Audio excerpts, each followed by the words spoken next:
سلام، به کانال من خوش اومدید. داستان امروز در مورد دختری هست که توی یه خانواده مرفه به دنیا اومده، اما اتفاقی که توی کودکیش افتاده روحیش رو خراب کرده. اگر دوست داشتید داستان خودتون رو توی واتساپ واسه من بفرستید. بریم سریع شروع کنیم. من برکه تک دختر خانواده بودم.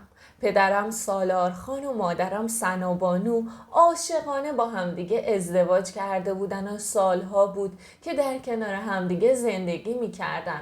برادرم برسام چند سالی از من کوچیکتر بود. امروز قرار بود مهرسام همراه خانوادش بیاد خواستگاری. مدت ها بود که منتظر همچین روزی بودم. مهرسام یه خواهر داشت به اسم ماهلین که 5 سالی از خودش کوچیکتر بود. من و مهرسام هر دو فرزند ارشد خانواده بودیم و سالها بود که عاشق همدیگه بودیم. قصه عاشقیمون برمیگشت به سالها پیش، وقتی که من تازه دوران دبیرستان رو تموم کرده بودم و خودم رو واسه کنکور و دانشگاه آماده می کردم. من عاشق شغل معلمی بودم و همیشه آرزو داشتم یه روزی معلم بشم و الان یه معلم جوون و تازه کار بودم. توی زندگی هیچ چیزی کم نداشتم. همیشه شاهد عشق پدر و مادرم بودم و هیچ دغدغه‌ای نداشتم و تنها چیزی که منو عذاب میداد برمیگشت به سالها پیش. یه روز که از مدرسه اومدم خونه دیدم مامان خونه نیست. باغبونمون آقا قاسم که مرد میان سالی بود مشغول هرس کردن و گل کاشتن و رسیدگی به باغچه ها بود. آقا قاسم منو که دید روی صورتش یه لبخندی نقش بست و به سمتم اومد و گفت سلام عزیزم، خوش اومدی، خسته نباشی. سلام دادم و گفتم مامانم کجاست؟ آقا قاسم گفت خانم رفته بیمارستان تا داداش کوچولو تو به دنیا بیاره. آخه اون موقع مامان سر برسام باردار بود و از شانس بد من یه دفعه درداش شروع شده بود و رفته بود بیمارستان. آقا قاسم گفت مامانت به من گفته که برکه خانم که اومد مراقبش باش تا من برگردم. واسه تو هم یه پیغام گذاشت و گفت بهت بگم که دختر خوبی باشی و به حرفای منم خوب گوش بدی. هرچی که میگم و انجام بدی تا مامانت زود برگرده پیشت. سری تکون دادم و گفتم من دختر خوبی هستم. آقا قاسم گفت بله 100%.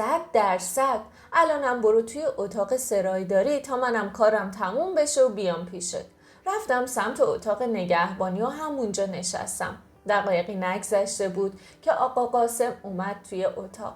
قیچی باغبونی روی تاقچه گذاشت و لبخند کریهی زد. چشاش یه جور عجیبی شده بود. کنارم نشست و گفت دوست داری با هم دیگه یه بازی کنیم؟ میدونی چیه؟ میخوام باهات یه بازی بکنم که تا حالا هیچ کس بهت یاد نداده. با شوق خندیدم و گفتم من عاشق بازی هستم. آقا قاسم دراز کشید و پتو رو روی خودش کشید و دستش رو واسه من دراز کرد و گفت بیا توی بغلم.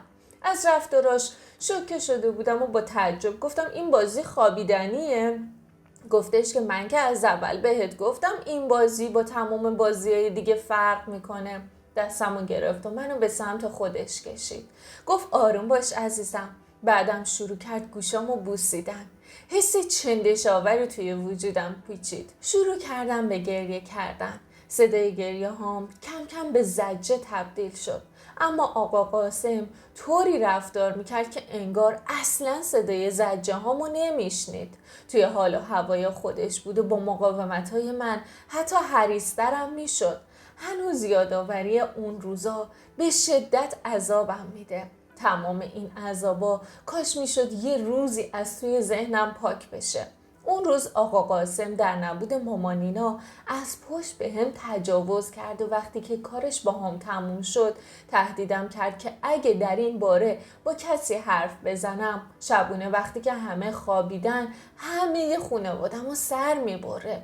حتی داداش تازه متولد شدم و از تهدیدهای آقا قاسم انقدر ترسیده بودم که حس میکردم این رازو باید توی دلم مخفی کنم. حس میکردم اگه در این باره به بابا یا مامان حرفی بزنم آقا قاسم تهدیدش رو عملی میکنه و بلایی سر مامان بابام میاره. من فقط 9 سالم بود. با گریه به سمت اتاق خواب خودم رفتم و در رو از پشت بستم. صندلی رو به سختی هل دادم و پشت در گذاشتم. هر کاری کردم که میزم و تکون بدم و اونم پشت در بذارم که آقا قاسم نتونه وارد اتاقم بشه زورم نرسید. میدونستم آقا قاسم کار خیلی بدی کرده، اما بازم گیج و سردرگم بودم. تا شب توی اتاقم بودم که صدای بابا رو شنیدم که اسمم رو صدا میکرد. به سمتش پرواز کردم. آقا قاسم هم کنارش بود و با دستش اشاره کرد که ساکت بمونم. توی بغل بابا زدم زیر گریه. بابا گفت عزیزم اومدم ببرمت خونه مامان بزرگ، واسه غذای مورد علاقت رو درست کردن. فردا هم مامان با داداش کوچولو مرخص میشن و میان پیشت. برسام واسه کلی هدیه خریده، باید ببینی که چیا آورده. بابا نمیدونست که گریه من چیه. نمیدونست دارم چه زجری میکشم. روی شونه های کوچیکم نمیدونست چه دردی سنگینی میکرد و با چه مشکلاتی تنهایی دارم دست و پنجه نرم میکنم. آقا قاسم که حیف آقا بود که خطابش کنم کاری با من کرد که روحمو کشت. اون شب رفتم خونه مامان جونینام. تا صبح خوابای در هم بر هم می دیدم، اما بازم به کسی هیچ حرفی نزدم. مدتی با تهدیدای آقا قاسم گذشت. هر جا منو تنهایی گیر می آورد می گفت باید رازمون رو نگه داری و به کسی هیچ حرفی نزنی. الان که فکر میکنم تعجب میکنم که این مرد چطور انقدر جسارت داشته و واقعا نمی ترسیده که لو بره؟ چطور بازم به کارش توی خونه ما ادامه میداد؟ 6 ماهی از این ماجرا گذشت تا اینکه سرانجام توسط خانم آقا قاسم ملک خانم متوجه شدیم که آقا قاسم بیمارستان بستریه. اونطوری که ملک خانم میگفت آقا قاسم حالش اصلا خوب نبود و طبق تشخیص دکترا سرطان کبد داشت و غده ها پیشرفت کرده بودن و با شیمی درمانی هم نتیجه نمی گرفت و بیفایده بود و همونطور که دکتر گفته بود آقا قاسم وقتش تموم شده بود و دقیقاً چند ماه بعد فوت کرد. در صورتی که اواخر زندگیش نمیتونست غذا بخوره نه آب. ملک خانم با قاشق آب توی دهنش میذاشت. ملک خانم و دختراش از مرگ آقا قاسم زجه میزدن و گریه میکردن، غافل از این که نمیدونستن که چه آدم کثیفی از دست دادن. دلم میخواست اون لحظه همه چی رو به مامان بگم و با تمام قدرت داد بزنم و به همه بفهمونم که این آدم کثیف کی بوده و چهره و ماهیت واقعیش رو به همه نشون بدم. اما وقتی که میدیدم همه این طور واسش عزاداری میکردن ته دلم میلرزید. ترس اینو داشتم که حرفمو باور نکنن. واسه همین بازم سکوت کردم. بعد از یه مدت میخواستم موضوع رو به مامانم بگم، اما هنوز حرفمو شروع نکرده بودم که مامانم مانع حرف زدنم شد. منم دیگه حرفی نزدم و بعد از اون همه چی توی خودم ریختم تا اینکه توی دوران دبیرستان به صمیمی‌ترین دوستم فرزانه همه چی رو گفتم و خودم رو خالی کردم. فرزانه که شنید خیلی ناراحت شد و پا به پای من گریه کرد و به اون قاسم از خدا بیخبر لعنت فرستاد و گفت امیدوارم از قبرش آتیش بباره. توی افکار خودم بودم که مامان صدام زد. گفت کجایی مادر؟ مهمونا رسیدن. دقایقی بعد مهرسام همراه پدر و مادرش اومدن داخل و بعد از تعارفات معمولی و کمی خوشوبش پدر مهرسام رفت سر اصل مطلب و مجلس توی دستش گرفت. بزرگترها توافق کردن و همون شبم از مهریه صحبت کردن و مادر مهرسام حلقه دستم کرد و من و مهرسام با هم دیگه نامزد شدیم و قرار شد عقد باشه واسه عید نوروز که چند ماه دیگه بود. چون که من و مهرسام سالها بود که با هم دیگه بودیم، از هم دیگه شناخت کافی داشتیم و خانواده ها کم و بیش در جریان کارا بودن و همدیگه رو کامل میشناختن. خانواده مهرسام واسه شام خونه ما موندن و مامان با کمک معصومه خانم کمکی که گرفته بود چند مدل خورشت و پلو درست کرده بود و حسابی سنگ تموم گذاشته بود. هنوز میز رو نچیده بودیم که زنگ خونه رو زدن. بعد از چند دقیقه فرزانه اومد داخل. با دیدنش خیلی خوشحال شدم. فرزانه با همه خوشو بش کرد و به من و مهرسامم تبریک گفت و در حالی که منو بغل کرده بود و میبوسید گفت که ببخشید دیر اومدم. دلم میخواست توی یه همچین روز مهمی از اولش کنارت باشم. لبخندی زدم و گفتم همین که اومدی ازت ممنونم. بعد از شام به پیشنهاد فرزانه موزیک شادی پخش شد و یه کمی رقصیدیم. ماهلین و فرزانه از اول وسط مجلس بودن و یه لحظه هم نمی نشستن و مجلس رو گرم نگه می داشتن. آخر شب مهمونا خداحافظی کردن و رفتن. بعد از چند دقیقه فرزانه گفت عزیزم یه آژانس خبر کن منم برم، دیر وقته، شما هم خسته هستید. چشم قره‌ای بهش رفتم و گفتم کجا بری؟ مگه من میذارم؟ دیر اومدی میخوای زودم بری؟ امشب اینجا میمونی؟ باهات کلی حرف دارم. فرزانه لبخندی زد و گفت باشه عزیزم میمونم، از خدامه با تو وقت بگذرونم. من و فرزانه به مامان و بابا شب بخیر گفتیم و رفتیم توی اتاق من. کنار تختم یه تشک پهن کردم و فرزانه دراز کشید و شروع کرد از مهرسام صحبت کردن. گفت برکه تو توی شوهر کردن شانس آوردی، کاش یه بخت خوبم نصیب من بشه. گفتم امیدوارم. فرزانه گفت برکه یه چیزی ازت بپرسم ناراحت نمیشی؟ گفتم نه بگو. گفت مهرسام میدونه که توی 9 سالگی بهت تجاوز شده؟ از شنیدن این حرف همه تلخی‌ها و کینه‌ها توی دلم نشست. با دلخوری گفتم نه. فرزانه گفت خب آخرش که میفهمه، تو که دختر نیستی. دوست نداشتم امشب که واسم مهمترین شب زندگیم بود در مورد این موضوع صحبت کنم. واسه اینکه فرزانه رو از سر خودم باز کنم گفتم من دختر هستم. گفت یعنی چی؟ با خجالت زدگی و شرمندگی گفتم رابطه از پشت بوده. فرزانه نفس عمیقی کشید و گفت وای خدای شکرت، باور کن مدتی بود که به این قضیه فکر میکردم. داشتم دیوونه میشدم و میخواستم ازت بپرسم، اما چون که میدونستم ناراحت میشی و روی این موضوع حساس هستی و دوست نداری راجع بهش صحبت کنی چیزی نپرسیدم. الانم دلمو زدم به دریا چون دیگه واقعا تحمل نداشتم. به نظرم در مورد این موضوع به مهرسام هرگز حرفی نزن اصلا. مردا غیر قابل پیش بینی هستن. از اینکه فرزانه این بحثو تموم نمی‌کرد کلافه بودم. یه لحظه از اینکه این رازو که حتی خانواده‌م هم ازش خبر نداشتن به فرزانه گفته بودم پشیمون شدم. توی دلم خودمو سرزنش کردم که چرا دهن لقی کردم. صحبت و نصیحت‌های فرزانه که تموم شد بهش شب بخیر گفتم. از لحنم متوجه شد که به هم ریخته و ناراحت بودم، اما چیزی به روی خودش نیاورد. یادآوری گذشته ها بدجوری روی قلبم سنگینی میکرد. سعی کردم افکار منفی رو از ذهنم بیرون کنم. چشممو بستم و به مهرسام فکر کردم و به روزای خوش آینده، لحظه های عاشقونه‌ای که قرار بود کنار هم با مهرسام سپری کنیم. کم کم چشام گرم شد و خوابم برد. صبح با صدای جیغای فرزانه بیدار شدم که با خنده میگفت برکه بیدار شو، لنگ زور شد. چشامو که باز کردم با اخم به فرزانه نگاه کردم و گفتم چه خبر صبح به این زودی؟ با چشمای از حدقه در اومده گفت میدونی ساعت چنده؟ پاشو، خاله ثنا میزو به خاطر تو جمع نکرده. تازه مگه نباید بری مدرسه؟ پتو رو روی سرم کشیدم و گفتم نه، امروز مرخصی گرفتم، میخوام یه ساعت دیگه بخوابم. فرزانه محکم پتو رو چنگ زد و از روم کشید و گفت بس دیگه خواب، پاشو دیگه. وقتی که دیدم دست از سرم بر نمیداره به ناچار از خواب بلند شدم. صبحانه رو که خوردیم به پیشنهاد مامان با فرزانه زدیم بیرون تا یه کمی خرید کنیم.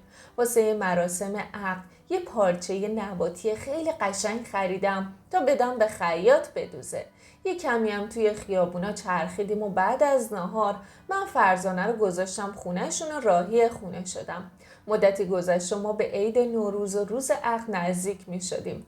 همه کارا و خریدا تموم شده بود. روزی که با مامان رفتیم لباس عقدم رو تحویل بگیرم، وقتی که پوشیدم تا پروف کنم انقدر زیبا شده بود که خیاط و مامان مرتب ازم تعریف و تمجید می کردن و من غرق خوشی و لذت می شدم. تصور این که روز عقد برسه و من این لباس رو بپوشم و با آرایش و موهای درست شده چقدر زیبا می شدم و مهرسام از دیدنم لذت می برد منو به وجد می آورد. بالاخره روز عقد رسید. چقدر خوشحال بودم. دل تو دلم نبود. بالاخره من و مهرسام به هم دیگه رسیدیم و مال هم شدیم و اتفاقی که سالها منتظرش بودم رقم خورد. مهرسام واسه عروسی تصمیم داشت که بلیت ترکیه بگیره و ماحصل بریم سفر خارج از کشور. البته من تا اون روز خارج از کشور نرفته بودم و زیادم تمایل به رفتن نداشتم. هر جا که مهرسام بود واسه من مثل بهشت بود، تا اینکه یه روز اومد پیشم و گفت که بلیت رزرو کرده و به زودی میریم سفر. یه شب بزرگترا دور هم دیگه جمع شدن و طبق توافقی که با هم از قبل داشتن قرار شد که بعد از سفر بریم سر خونه زندگیمون. خونه مهرسام آماده بود و من دلهوره جهیزیه و چیدمان رو داشتم. اما مامان خیالم رو راحت کرد و گفت نگران هیچ چیزی نباش، وقتی که برگشتی همه چی رو به راهه. من و مهرسام واسه سفر آماده شده بودیم. توی فرودگاه خانواده ها همراهیمون کردن و فرزانم کنارمون بود و حس می‌کردم خیلی توی خودشه. اما من انقدر خوشحال بودم که جدی نگرفتم و اصلا حواسم بهش نبود. سوار هواپیما شدیم و من تازه متوجه شدم که به شدت ترس از پرواز دارم. همیشه احساس میکردم عاشق پرواز و بلندی هستم، اما کاملا در اشتباه بودم، چون که تمام مدت مسیر توی بغل مهرسام بودم و سرمو بلند نمی کردم. وقتی که هواپیما نشست یه نفس راحت کشیدم. چمدونا رو تحویل گرفتیم و به سمت هتل رفتیم. آنتالیا شهر دیدنی و زیبایی بود. همه جا سرسبز و تقریبا مدرن بود. مهرسام منو به تمام جاهای دیدنی برد و سفر بسیار خوبی بود. خیلی لذت بردم. انقدر خوش گذشت که خاطر انگیزترین سفری بود که تا اون روز داشتم. بعد از سفر همونطور که قرار بود رفتیم سر خونه زندگیمون و روزها از پی هم با عشق و محبتی که بین من و مهرسام بود میگذشت. یه روز که مهرسام سر کار بود و من تعطیل بودم و توی خونه مشغول تمیزکاری بودم، زنگ در خونه رو زدن. فرزانه بود. در رو باز کردم و دعوتش کردم داخل. با تعجب گفتم از این طرفا. لبخندی زد و گفت این اطراف کار داشتم. گفتم بیام یه سریم به تو بزنم. گفتم خوش اومدی، خوب کاری کردی، منم تنها بودم. فرزانه گفت دعا می کردم که خونه باشی و نرفته باشی مدرسه، جایی که نمیخواستی بری. گفتم نه. روی کاناپه ولو شد و گفت مهرسام که نمیاد. از اینکه مهرسامو با اسم کوچیک صدا میزد ناراحت شدم و گفتم نه، آقا مهرسام شب میاد. متوجه زهر کلامم شد و نگاهی کرد و لبخندی زد. از پررویش کلافه شده بودم. فرزانه همچین آدمی نبود و به نظرم اخلاقای جدیدی پیدا کرده بود. شایدم بود و من متوجه نبودم، یا شایدم من زیادی حساس شده بودم، نمیدونم. گفتم عزیزم شربت میخوری یا چایی؟ فرزانه گفت یه شربت خنک. با 2 لیوان شربت سکنجبین به سمت فرزانه رفتم. گفت بشین کارت دارم. نشستم. گفتم چی شده؟ فرزانه با کنجکاوی نگام کرد و در حالی که چشاشو ریز میکرد گفت شیطون، بگو ببینم چه خبر؟ عروسی کردید؟ چطور بود؟ اذیت نشدید؟ مهرسام چجوری بود؟ نازتو میکشید یا اینکه نه فقط کار خودشو میکرد؟ فرزانه پشت سر هم سوال میپرسید و حتی یه لحظه هم ساکت نمیشد. از اینکه در مورد خصوصی ترین مسائل زندگی من که شخصی بود میپرسید معذب شده بودم. من حتی با مامانمم در مورد این موضوع صحبت نکرده بودم. خودم قشنگ فهمیدم که از خجالت صورتم سرخ شده. دوست نداشتم بهش جوابی بدم، اما دیدم دست بردار نیست و پشت سر هم هی داره سوال میپرسه. واسه اینکه قضیه رو فیصله بدم کوتاه جواب دادم و گفتم مثل همه عروس و دامادا اتفاق خاصی نیفتاد. فرزانه صورتش جمع کرد و گفت چقدر رو مخی تو دختر، خب درست تعریف کن ببینم چی بینتون گذشت. با کلافی گفتم فرزانه چرا تو انقدر بی‌ادب و بی‌ملاحظه شدی؟ من دوست ندارم راجع به این مسائل شخصی با کسی صحبت کنم. حرفمو نشنیده گرفت و گفت خیلی وحشی بازی آورد یا نه آروم بود و با آرامش. گفتم فرزانه من خیلی کار دارم عزیزم، تو خودتو با تلویزیون تماشا کردن سرگرم کن. هنوز از جام بلند نشده بودم که گفت وای خاک تو سرم، گردنت چی شده؟ بعدم دست برد و در حالی که یقه لباسمو کنار میزد گفت ببین باهات چیکار کرده. در حالی که میخندید گفت مشخصه که خیلی هول بوده ها. رومو برگردوندم و بدون اینکه حرفی بزنم به سمت آشپزخونه رفتم. چند دقیقه بعد فرزانه اومد پیشم و گفت کاری داری بگو. گفتم واسه شام بمون دور هم باشیم. گفت نه کار دارم باید برم. باشه یه روز دیگه. گفتم تعارف نکن بمون دیگه کجا میخوای بری؟ شونه بالا انداخت و گفت باشه عزیزم حالا که اینقدر اصرار میکنی میمونم. کاری داری بگو. به ظرف سالاد اشاره کردم و گفتم زحمت سالاد با تو. یه سالاد خوشمزه واسمون درست کن. وقتی که مهرسام اومد میز چیدم و کنار هم دیگه شام خوردیم و یه ساعت بعد از شام من فرزانه گفت عزیزم واسه من یه ماشین بگیر که من برم و کم کم رفع زحمت کنم. گفتم کجا میخوای بری؟ امشب همینجا بمون. فرزانه گفت دیگه چی؟ میخوای برم چمدونم بیارم اینجا بیام زندگی کنم؟ گفتم مهرسام تو رو میرسونه. مهرسام واسم چشم و ابرو اومد. فرزانه که متوجه شد گفت نه بابا مزاحم آقا مهرسام نمیشم. مهرسام که توی شرایط بدی گیر افتاده بود گفت مزاحمتی نیست فقط صبر کنید من آماده بشم بریم. مهرسام و فرزانه که رفتن شروع کردم به مرتب کردن خونه. یه ساعتی گذشت و مهرسام برگشت. به سمتش رفتم و گفتم عزیزم از من که ناراحت نشدی. ببخشید اگه توی عمل انجام شده قرارت دادم. مهرسام گفت دارم واسط. صبر کن به موقعش تلافی میکنم. صبح که از خواب بیدار شدم چون که دیرم شده بود با مهرسام رفتم و مهرسام نزدیک مدرسه پیادم کرد و رفت. حوالی ساعت 10 بود که سر کلاس بودم که فرزانه به هم زنگ زد و گفت عزیزم زنگ زدم بابت دیروز شام خوشمزت تشکر کنم. از طرف من از مهرسام هم تشکر کن. همه چی عالی بود و خیلی خوش گذشت. کمی تعارفات معمولی کردیم و فرزانه مکسی کرد و گفت برکه تو خیلی خوشبختی. قدر این زندگی رو بدون. مرد مثل مهرسام هیچ جا پیدا نمیشه. اصلا نیست. به خدا خیلی شانس آوردی. بعد خنده‌ای کرد و گفت برکه بیا و در حق این دوستت خوبی کن و مهرسامو بده به من. بذار مال من باشه. به خدا این خوبی تو تا آخر عمر فراموش نمی‌کنم. از حرفش شوکه شده بودم. از اینکه اینقدر بی‌پروا حرفاشو میزد مونده بودم. در جوابش چی باید میگفتم؟ یکم منمن کردم که فرزانه خنده‌ای کرد و گفت نه ترس بابا شوخی کردم. اما حتی شوخیشم حالمو دگرگون کرد. از حرفای بی سر و ته فرزانه عصبی کلافه بودم. این صمیمیت بیش از حد واسم آزاردهنده شده بود. کارو بهونه کردم و گوشی رو قطع کردم. دلم چرکین شده بود. بعد از کلاس راهی خونه مامان اینا شدم. مدتی بود ندیده بودمشون و دلتنگشون بودم. تا شب کنارشون موندم و وقتی که مهرسام اومد شامو خوردیم و خداحافظی کردیم و راهی خونه خودمون شدیم. 2 روزی گذشت و هر بار فرزانه تماس میگرفت من گوشی جواب نمیدادم. دوست داشتم ازش فاصله بگیرم. همیشه توی انتخاب دوست دقت میکردم و دوستایی که انتخاب میکردم آدمای درست و مثبتی بودن. اما فرزانه رو اصلاً درک نمیکردم. اوایل اصلا اینطوری نبود. دختر باز و روشنفکری بود. اما همیشه هوای منو مثل یه خواهر داشت و این حرفا و تغییرای یه دفعه‌ای واقعا واسم عجیب بود و حس خوبی بهشون نداشتم. اما گاهیم حسامو سرکوب میکردم و به خودم نهیب میزدم و حس میکردم که اشتباه میکنم و زیادی حساس شدم.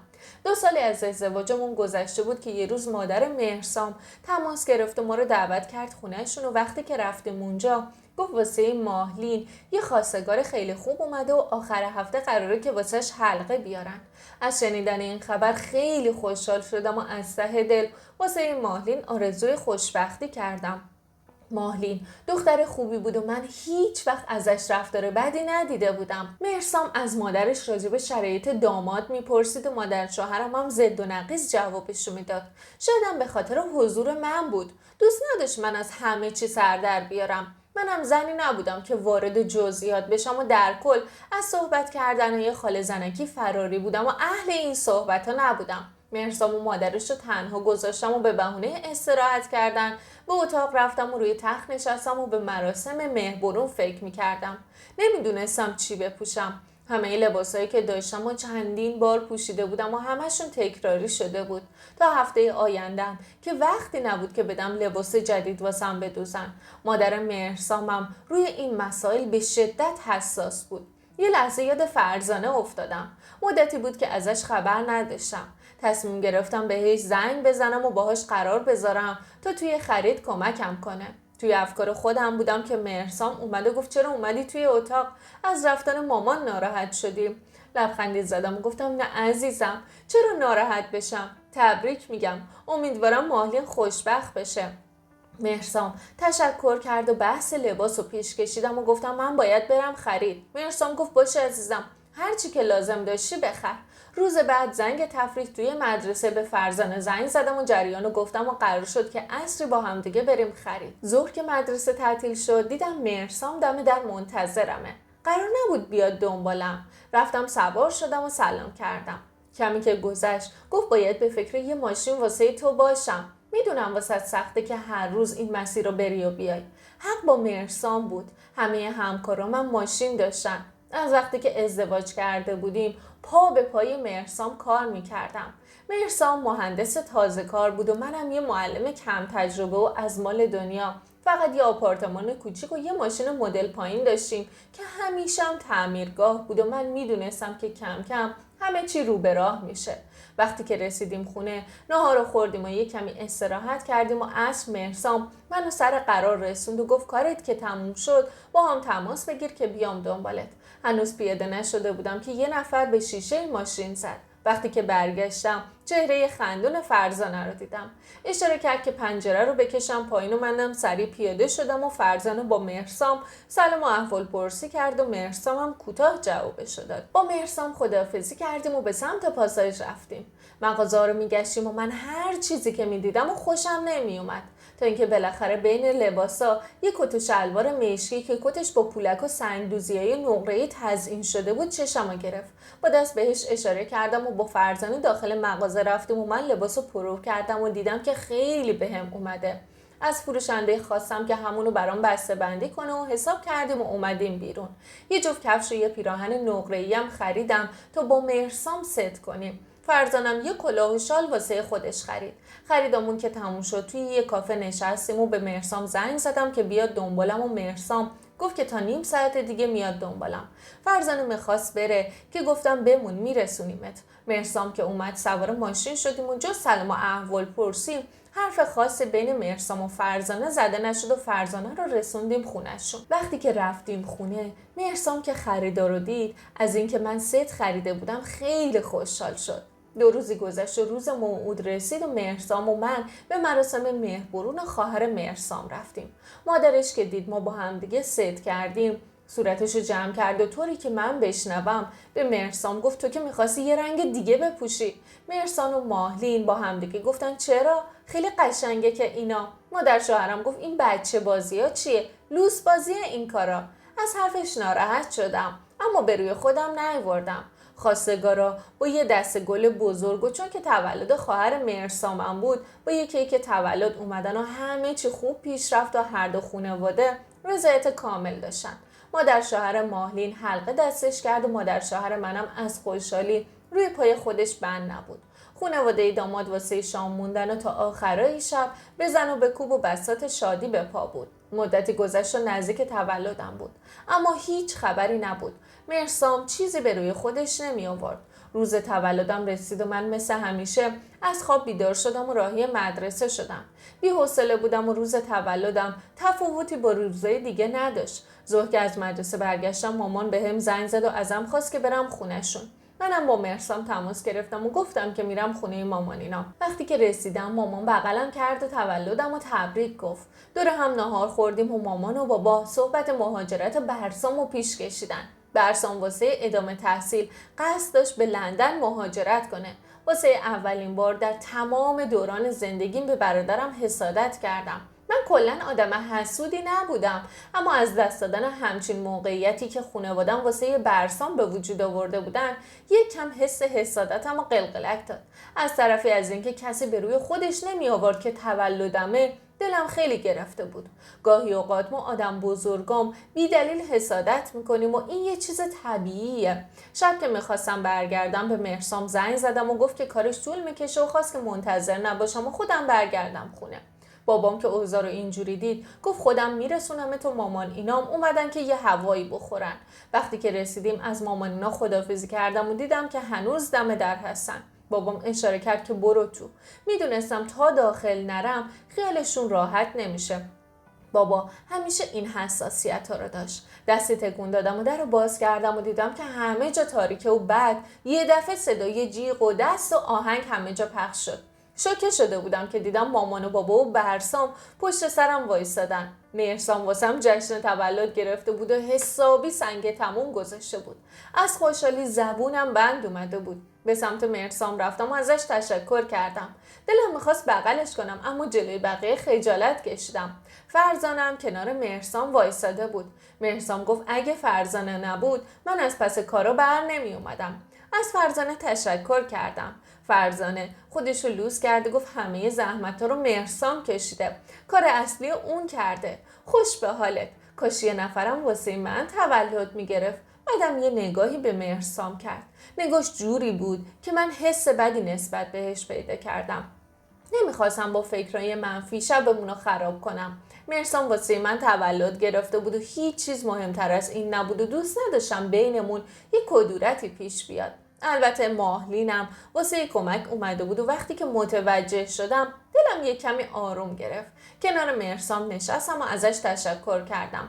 مهرسام توی گوشم زمزمه کرد و گفت سورپرایز اصلی کادوی تولدته. چند ساعتی بزن و برقص داشتیم. موقع باز کردن کادوها مهرسام یه جعبه بهم داد. با کنجکاوی نگاش کردم و وقتی که بازش کردم یه سویچ داخل جعبه بود. با ناباوری بیرون آوردم و با اشتیاق به مهرسام نگاه کردم.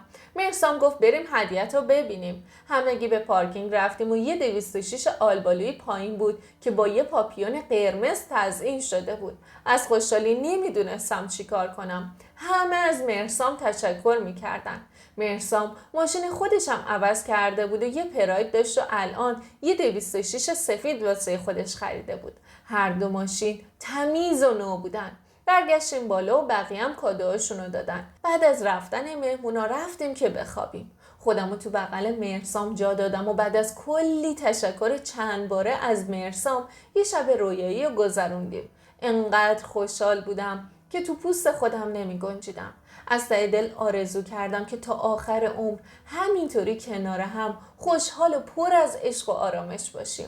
مدتی گذشت و من و مهرسام تونستیم با کمک همدیگه یه زمین بزرگ حدود 250 متری توی یه جای خیلی خوب بخریم و مهرسامم کارش رو انجام داد و مجوز گرفت که 3 طبقه بسازه. خودشم یه نقشه عالی واسش طراحی کرد و 170 متری ساخت میشد و بقیه‌اش هم یه حیاط خیلی بزرگ میشد. شروع کردیم به ساخت و ساز. هر روز بعد از کار مستقیم میرفت سر ساختمون و منم بعد از مدرسه میرفتم خونه و یه غذای آماده میکردم و میرفتم سر ساختمون و تا دیر وقت اونجا بودیم. مهرسام حسابی سنگ تموم گذاشته بود و حسابی خرج میکردیم. وقتی که خونه به اتمام رسید، روزی که واسه تمیزکاری رفتیم، مادر مهرسامم اومد و یه مبارک باشه خشک و خالی بهمون گفت و یه گوشه نشست و گفت هفته دیگه عروسی ماهلینه. از شنیدن این خبر هم من هم مهرسام هر دو شوکه شده بودیم. از اینکه زودتر ما رو در جریان نذاشته بودن و اینطور بی سر و صدا کارا رو انجام داده بودن، هر دومون جا خوردیم. ما هم که دستمون به خونه بند بود و به خاطر کارهای ساخت و ساز دستمون هم خالی بود و پول کادو و لباس و هزینه‌های دیگه واقعا واسمون سخت میشد. مهرسام طاقت نیاورد و با مادرش بحثش شد. اما من وساطت کردم و از مهرسام خواستم که آروم بشه و دلخوری به وجود نیاره. اما مادر مهرسام حسابی بهش برخورده بود و با ناراحتی خدافزی کرد و رفت. بعد از رفتن مادر شوهرم مهرسام گفت من عروسی نمیرم. از حرفش جا خوردم، اما نمیخواستم با بحث کردن موضوع رو کش بدم. 2 روز گذشت و ماهلین اومد خونمون. موضوع رو از مادرش شنیده بود و میخواست اینکه همه چی رو بی سر و صدا پیش بردن و از دل داداشش در بیاره. وقتی که مهرسام اومد چشمش که به ماهلین افتاد سنگین جواب سلامشو داد. ماهلین سر صحبت باز کرده گفت داداش همه چی یهویی شد و خودمونم تازه تصمیم گرفتیم. ماهلین به مهرسام توضیح داد و منم حرفاشو تایید میکردم. هر طور بود مهرسامو قانع کردم که سخت نگیره و چیزی به دل نگیره و اول زندگی خواهرش رو دلخور نکنه که توی جشن عروسی خواهرش هم شرکت کنیم. ماهلینم که گل از گلش شکفته بود تا شب کنارمون موند و بعد از شام خداحافظی کرد و رفت. چند روزی گذشت و یه روز مادر مهرسام اومد خونمون و بدون مقدمه به من گفت آماده شو بریم خرید. وضع مالی مادر شوهرم خوب بود و حقوق بالایی میگرفت. ازش علتشو که پرسیدم گفت چون که عروسی دخترمه همه هزینه لباس و آرایشگاه با منه. از شنیدن این خبر خیلی خوشحال شدم. این اولین باری بود که مادر مهرسام اینطوری دست و دل بازی میکرد. اینجوری زیاد به همون فشار نمی اومد و فقط هزینه کادو بود که تصمیم داشتم از یکی از همکارام که شوهرش طلا فروش بود یه سکه تمام بگیرم و حقوقمو که گرفتم هزینه‌شو بهش پرداخت کنم. آماده شدم و به مهرسامم خبر دادم و با مامان راهی بازار شدیم و بعد از ساعتها چرخیدن توی بازار یه لباس توجهمو جلب کرد. قیمتش خیلی بالا بود اما مامان مهرسام بیچون و چرا پول پرداخت کرد و لباس واسم خرید. ازش تشکر کردم و سوار ماشین شدیم و مامانو رسوندم خونهشون و خودم راهی خونه خودمون شدم. توی راه برگشت بودم که فرزانه به هم زنگ زد و گفت عزیزم کجایی؟ جریان واسش تعریف کردم. فرزانه که حسابی جا خورده بود گفت خود شانس بده، خدا از این مادر شوهر رو نصیب همه بکنه. از لحن کلامش خندم گرفته بود. فرزانه گفت میام بهت یه سر بزنم لباستم ببینم. گوشی قطع کردم و وقتی که رسیدم خونه هنوز لباسمو عوض نکرده بودم که صدای زنگ خونه اومد. فرزانه بود. سلام کرد و اومد داخل با اشتیاق گفت کجاست؟ ببینم لباستو. با اصرار فرزانه لباسو پوشیدم. از دیدن اون همه زرق و برق چشش تا حد ممکن باز شده بود. گفت خیلی قشنگه. تو رو خدا در بیار منم بپوشم. لباسو در آوردم و اونم بدون رو در بایسی پوشیده در حالی که جلوی آینه میچرخید و خودشو برانداز میکرد. گفت برکه به خدا این لباس به تو نیامد، به من بیشتر اومد، باور کن. از این همه حریص بودن و طمع کلافه شدم و بهش گفتم پررو نشو، حالا لباسو در بیار تا خراب نشده. با لب و لوچه آویزون لباسو در آورد و به سمتم گرفت و گفت بیا خسیس خانم اینم لباست. حالا نخواستم بخورمش که. لبخندی زدم و چیزی نگفتم و لباسو مرتب گذاشتم توی کمد که هم خراب نشه هم جلوی چشم فرزانه نباشه. فرزانم یه ساعتی نشست و خدافزی کرد و رفت. واسه شام اصراری بهش نکردم بمونه. اونم که دید خبری نیست رفت. روی اعصابم بود و درکش نمی‌کردم. فرزانه همیشه دنبال ازدواج و شوهر بود اما خواستگار نداشت. البته شرایط خانواده‌اش هم زیاد خوب نبود. شایدم به خاطر همین بود که خواستگار نداشته.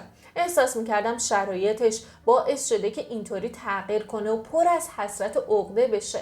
وگرنه اوایل همه جوره هوای منو داشت. مدتی گذشت و روز عروسی ماهلین رسید. من و مامان مهرسام همراه ماهلین رفتیم آرایشگاه. هنوز کارم تموم نشده بود که داماد اومد و ماهلین با سلام و صلوات راهی شد. کار آرایشم که تموم شد توی آینه خودم رو نگاه کردم. خیلی زیبا شده بودم. توی اون لباس و آرایش دست کمی از عروس نداشتم. مامان همونطور که گفته بود همه هزینه ها رو داد و وقتی که مهرسام اومد دنبالمون راهی تالار شدیم. همه از لباسم و آرایشم تعریف میکردن. داماد و خانواده‌اش حسابی سنگ تموم گذاشته بودن و جشن باشکوهی برگزار شده بود. موقع کادو دادن سکه‌ای که واسه ماهلین خریده بودم و بهش دادم و تبریک گفتم. وقتی که مهرسام اومد و دید که هدیه رو دادم صورتش درهم شد اما چیزی نگفت. منم به روی خودم نیاوردم. کاملا ناخواسته بود. فکر نمی کردم مهرسام بیاد توی قسمت زنونه. جشن که تموم شد رفتیم عروس کشون و ماهلین و راهی خونه خودش کردیم. مدتی گذشت آخر ماه واسه حساب کتاب من به مهرسام قیمت سکه رو گفتم. البته انتظار نداشتم که پولی پرداخت کنه. من و مهرسام با هم دیگه از این حرفا نداشتیم اما همیشه اگه پولی رو من پرداخت میکردم مهرسام جایگزینش میکرد. البته جدایی از پول قسطای خونه رو که من میدادم و مهرسامم قبول کرده بود. وقتی که مهرسام قیمت سکه رو فهمید پوزخندی زد و گفت من بابت سکه پولی پرداخت نمی کنم. اون هدیه رو تو از طرف خودت دادی، حتی صبر نکردی من بیام و با هم دیگه بدیم. در ضمن یادت باشه که مادر من واسه لباس خرید و پول آرایشگاه تو داد. اصلا چطور رود میشه از پول و سکه و این چیزا حرف بزنیم؟ از لحن مهرسام جا خورده بودم. از اینکه فکر میکرد من باید از جیب خودم واسه خواهرش هدیه سر عقد بخرم تعجب کرده بودم. حتی اگه مادرش واسه من لباس خریده بود به پسر خودش لطف کرده بود و من اصلا مهرسامو درک نمیکردم. گفتم من فقط گفتم که در جریان باشی، وگرنه من و تو که با هم دیگه از این حرفا نداریم. این جیب و اون جیب نداره که. توی زندگی من و مهرسام اونقدر که من هزینه میکردم اون نمیکرد. تمام قصه خونه با من بود. حتی گاهی اوقات خرید ماهانه را من انجام میدادم و شایدم همین باعث شده بود که مهرسام اینطوری وقیح بشه. اما در کل من زنی نبودم که به خاطر این مسائل بحث را بندازم. همیشه دستم توی جیبم بود و خودم خرج میکردم. از نظر من یه زن باید مستقل می بود و دستش توی جیب خودش می بود. همونجا بحث رو تموم کردم و به سمت آشپزخونه رفتم و میز چیدم و بعد از شام خستگی و بهونه کردم و رفتم بخوابم. اما توی قلبم یه جای خالی بود که حس میکردم پر از غم شده. از مهرسام انتظار نداشتم این حرفو بزنه. خیلی بی منطق و بچگانه بروم آورد. مدتی گذشت و من و مهرسام تصمیم گرفتیم بچه دار بشیم.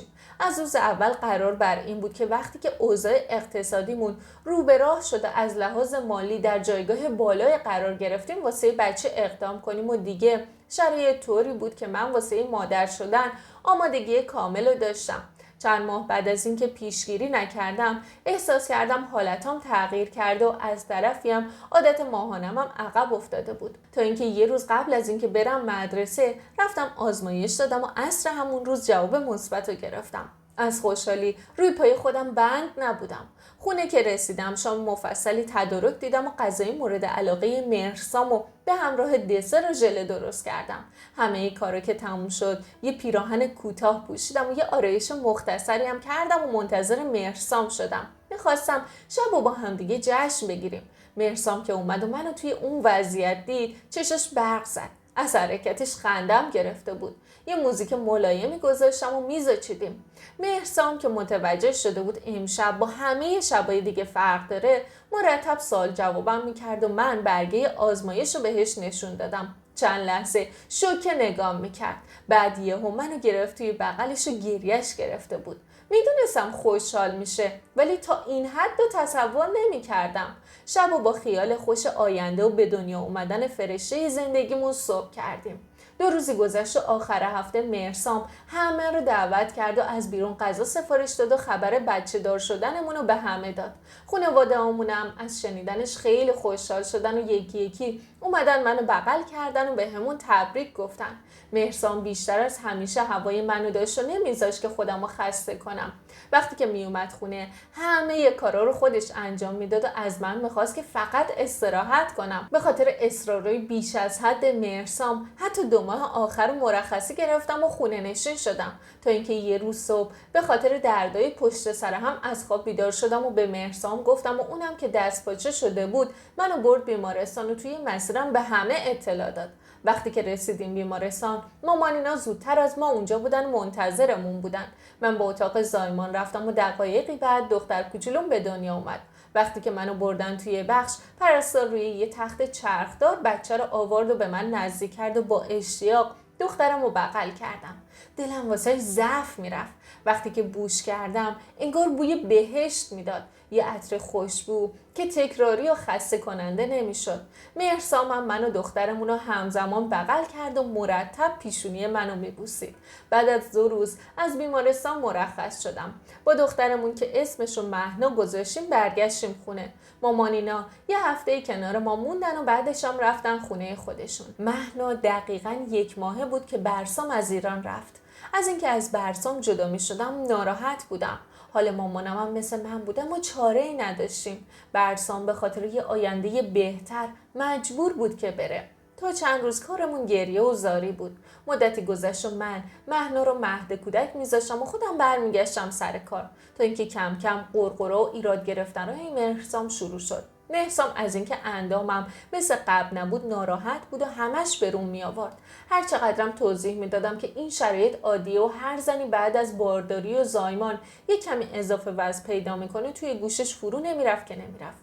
مدتی گذشت و من به قدری تحت فشار بودم که تصمیم گرفتم عمل کنم. وقتی که به مهرسام گفتم بدون فکر و تردید قبول کرد. حتی خودشم پیگیر شد و نوبت گرفت و یه روز واسه عمل پیکر تراشی رفتیم و من بستری شدم و انجام دادم. به هوش که اومدم فرزانه و مهرسام بالای سرم بودن. حس کردم بیش از حد معمول به همدیگه نزدیک بودن و متوجه به هوش اومدن من نشدن.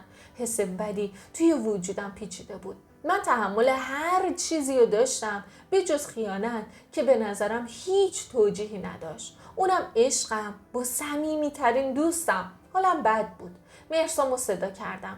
هر دو با دستپاچگی تمام به سمت من اومدن و با نگرانی نگاه میکردن. من اینجا روی این تخت به خاطر مهرسام خوابیده بودم و اینطور درد میکشیدم و این واقعا حق من نبود که با من این کارو بکنن.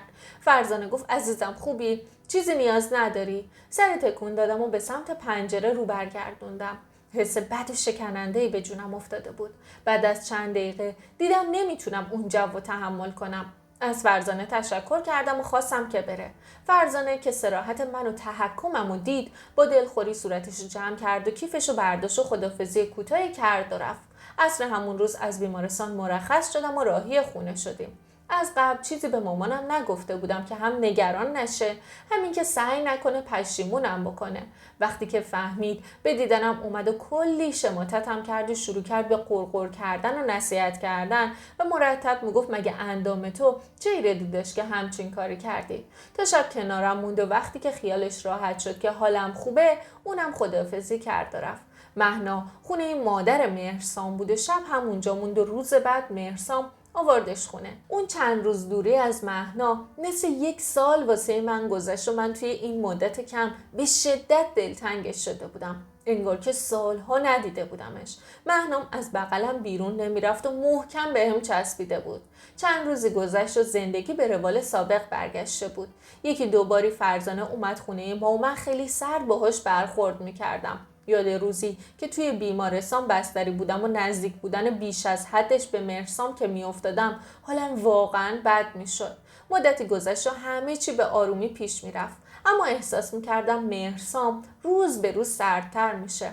همونطور که خواسته بود خودم رو زیر تیغ جراحی داده بودم و اندامم مطابق میلش شده بود، اما نه اشتیاقی بود نه داغی عشقی. نگاهش سرد و یخ زده بود. مهرسام همیشه واسه بچه دوم پافشاری میکرد و اصرار داشت که یه بچه دیگه هم بیاریم. یه شب من صحبت رو پیش کشیدم و گفتم من سنم از مرز 30 سالگی داره میگذره، باید واسه یه بچه دوم اقدام کنیم. مهرسام مثل برق گرفته ها نگام کرد و گفت چه بچه‌ای؟ تازه هزینه پیکر تراشی دادم. حالت خوبه تو؟ توی سرت عقل هست؟ از لحنش حالم دگرگون شد و گفتم خودت همیشه میگفتی بچه دوم بیاریم.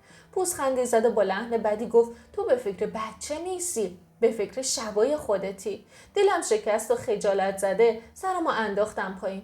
به خودم تشر زدم و گفتم چرا در مورد این موضوع حرف زدم. مهرسام که سکوت منو دید گفت من پشیمون شدم.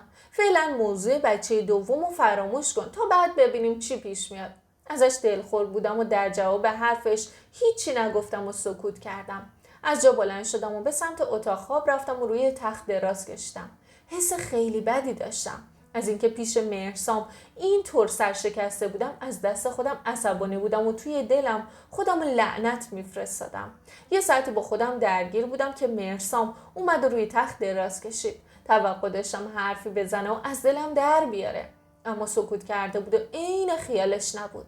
از این همه بیخیالی و بی‌توجهی تمام وجودم پر از خشم بود، ولی سعی می‌کردم خودم رو کنترل کنم تا اینکه کم کم چشام گرم شد و خوابم برد. روزا میگذشت و رابطه من و مهرسام هر روز سردتر میشد، تا اینکه یه روز که تبلت مهرسام توی خونه بود و باهاش داشتم با داداشم برسام تصویری صحبت می‌کردم. وقتی که صحبتمون تموم شد می‌خواستم سفر رو خاموش کنم که ناخودآگاه دستم خورد به برنامه واتساپ و شماره فرزانه رو دیدم.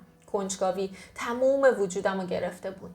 وقتی که باز کردم پیامای مهرسام و فرزانه رو دیدم. مهرسام توی چت گفته بود ای بی معرفت، چرا سراغی ازم نمیگیری؟ نمیگی زنده ایم، مرده ایم، خیلی بی‌وفایی. فرزانم نوشته بود سرم شلوغه، بعدم یه استیکر دوست دارم فرستاده بود.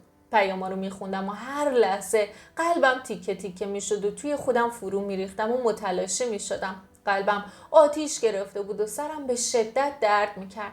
تبلت رو زیر و رو کردم و متوجه شدم که با همدیگه تماس تلفنی هم داشتن، اونم بارها و بارها. حتی بعضی جاها مهرسام پیاما رو پاک کرده بود و مشخص بود.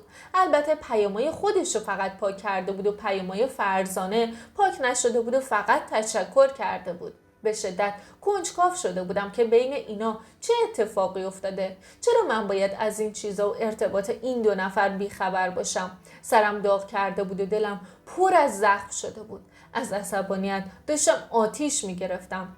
اون لحظه با تمام وجودم متوجه شدم که خیانت بدترین اتفاقی هست که ممکنه واسه آدم پیش بیاد. اتفاقی که حتی ممکن بود جون یه آدم رو بگیره، روحشو بکشه و نابودش کنه. شب که مهرسام اومد همه چی رو به روش آوردم و بحثمون بالا گرفت. مهرسام نمیخواست قبول کنه که به من خیانت کرده. وقتی که چطور رو نشونش دادم شوکه شد، اما همچنان سر حرف خودش موند و راحت توجیه میکرد.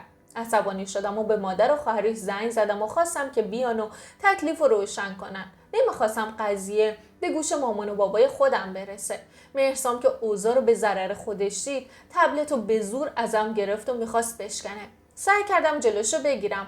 اونم با تبلت رفت توی اتاق و در اتاقم بست. بی خیال منتظر شدم که مادر شوهرم و ماهلین از راه برسن. نیم ساعتی گذشت و ماهلین و مادرش اومدن خونمون. وقتی که نشستن جریان واسهشون تعریف کردم. ماهلین که به شدت شوکه شده بود پشت من در اومد و به مهرسام گفت تبلتو بیار ببینم. مادرش هم هاج و واج داشت نگاه میکرد. یهو دیدم مهرسام اومد و تبلتو داد به ماهلین. اما زهی خیال باطل، تمام پیاما پاک شده بود. از اینکه خیانت دیدم اما بازم اعتماد کردم و از پیاما عکس نگرفته بودم خودم رو لعنت کردم. من چقدر ساده بودم. هر جا دنبال پیام گشتم هیچ خبری نبود. مهرسامم که دید اوضاع به نفع خودشه شروع کرد به زبون ریختن و گفت که برکه اشتباه دیده و بیخود شلوغش کرده و شما را خبر کرده. از شدت عصبانیت دندونامو روی هم فشار میدادم و از اینکه مقصر بود و چیزی به روی خودش نمی آورد کفری بودم. من و مهرسام به شدت با هم دیگه بحث میکردیم و مادر مهرسام طرف مهرسامو گرفته بود و جانبداری پسرشو میکرد و میگفت غیر ممکنه که مهرسام چنین کاری کرده باشه و قطعاً تو اشتباه دیدی و دوچار تو سوء تفاهم شدی. پسر من اهل همچین برنامه‌هایی نیست. ماهلین که ساکت بود و به حرفای ما گوش میداد گفت باشه بهتره داداش یه پرینت از تماساش بگیره، اینجوری همه چی مشخص میشه. مهرسام که از حرف خواهرش دست پاچه شده بود بریده گفت یعنی چی؟ همتون دارید به من تهمت میزنید. بعدم از جا بلند شد و گفت خجالتم خوب چیزیه، تقصیر منه که اینجا نشستم و دارم واسه شما توضیح میدم. بعدم با قدمای محکم از خونه رفت بیرون و درم محکم پشت سر خودش بست. مادر شوهرم پشت چشمی نازک کرد و رو به من گفت همینو میخواستی؟ یه جوری رفتار میکنی که انگار رفته سرت هوو آورده و زن دوم گرفته. حالا اگه خطایی هم بوده که دیگه عقل نکرده که. از حرفای مادر مهرسام شوکه شدم و هاج و واج نگاش کردم که ماهلین گفت یعنی چی مامان؟ این چه حرفیه؟ به جای که جلوش در بیایی و بزنی توی گوشش تازه از برکم طلبکاری؟ اگه این اتفاق واسه من افتاده بودم همینو میگفتی؟ همینطوری رفتار میکردی؟ با حرفای ماهلین مادرش دیگه هیچ حرفی نزد و ساکت شد. ماهلین نشست کنارم و دستمو گرفت و گفت عزیزم نگران نباش، من همه چی رو حل میکنم، فقط قوی باش و محکم و صبور، من و مامان پشت تو هستیم. بعد از 1 ساعت وقتی که ماهلین و مادر شوهرم دیدن که از مهرسام خبری نیست خداحافظی کردن و رفتن و منو با یه دنیا استرس و ترس تنها گذاشتن. مهرسام شب خونه نیامد و تا 2 روزم ازش خبری نبود. مهنام خیلی بد قلقی میکرد و دلتنگ پدرش بود. تا اینکه روز سوم مهرسام و ماهلین همراه فرزانه با توپ پر اومدن خونه بدون اینکه از قبل به من خبر بدن. من که آمادگی رویارویی با فرزانه و مهرسام رو نداشتم، به اجبار دعوتشون کردم داخل تا صحبت کنیم. فرزانه هنوز ننشسته بود که شروع کرد با حالت پرخوش و طلبکاری گفت دست درد نکنه، من و تو با همدیگه دوست بودیم، یعنی این همه سال تو منو نشناختی؟ به نظرت من همچین آدمی هستم که با شوهر دوست خودم بریزم روهم؟ اینقدر پست و رذل هستم؟ تو در تمام مدت دوستیمون از من چه بدی یا مشکل اخلاقی دیدی؟ توی اون پیامایی که خوندی چه حرف نامربوطی بود؟ آیا تو حرف عاشقونه دیدی که اینطوری قضاوت کردی؟ مهرسام مثل داداش منه، من باهاش احساس صمیمیت میکنم، درسته، اما هیچ حسی بهش ندارم و نداشتم. واقعا این افکار شرم‌آوره. تا اینکه ماهلین بالاخره از من حمایت کرد و گفت هر کسی هم که جای برکه بود همچین عکس‌العملی نشون میداد. بلافاصله گفتم در ضمن مهرسام چرا باید همه پیاما رو پاک بکنه؟ اگه چیزی نبود که همچین کاری نمی‌کرد. اینطوری که آدم بیشتر شک به جونش میفته. مهرسام گفت من هول کرده بودم و دست پاچه شده بودم. من زندگیمو دوست دارم. نمیخوام تحت هیچ شرایطی از دستش بدم. عاشق زنم و دخترم هستم. اگه چیزی نگفتم چون از اخلاق برکه خبر دارم و از عکس‌العمل تندش ترسیدم. بالاخره بعد از کلی حرف زدن و بحث کردن فرزانه و مهرسام منو قانع کردن که سوء تفاهم بوده و با پادرمیونی ماهلین من مهرسامو بخشیدم و با همدیگه آشتی کردیم. بعد از رفتن فرزانه و ماهلین من از مهرسام قول گرفتم که بعد از این دیگه چیزی ازم مخفی نکنه و دیگه تا آخر شب با هم دیگه صحبت نکردیم و مهرسام با مهنا سرگرم شد و دخترم که حسابی دلتنگ پدرش بود با دیدنش سر ذوق اومده بود و صدای خنده هاش توی خونه پیچیده بود. من از صدای خنده های مهنا دلم آروم شد و همه غمامو فراموش کردم. مدتی گذشت و من و مهرسام رابطمون با هم دیگه خوب بود و من سعی میکردم که همه چی رو فراموش کنم و به خاطر مهنا زندگیمون رو ادامه بدم و آرامشمون رو حفظ کنم. رابطم با فرزانم کلا قطع شده بود و از همدیگه خبری نداشتیم و گاهی هم از دوستان دوران دبیرستان میشنیدم که هر جا میشینه پشت سرم صفحه میذاره. من کلا آدمی بودم که حرف آدما زیاد واسم مهم نبود، چون که اعتقاد داشتم در دروازه رو میشه بس، اما در دهن مردم رو نمیشه. فرزانه از من توقع داشت که بهش زنگ بزنم و از دلش در بیارم، اما من دوست نداشتم که دیگه ببینمش و کلا نسبت بهش حس بدی داشتم. چند باری هم مهرسام بحث و پیش کشید و از من سراغ فرزانه رو گرفت و گفت که بهتره با هم دیگه آشتی کنید. شما چند سال با هم دوستای صمیمی بودید و نباید به خاطر این موضوع بی ارزش از هم کدورتی به دل بگیرید. اما من هر بار از مهرسام میخواستم که توی رابطه من و فرزانه دخالت نکنه، چون که تمایلی به ادامه دادن این رابطه نداشتم و از نظرم از همون اول رابطه من و فرزانه اشتباه بود، چون که دنیای من و فرزانه با هم کاملا متفاوت بود. اون یه جای دیگه سیر میکرد و اعتقاداتمونم با هم دیگه فرق داشت.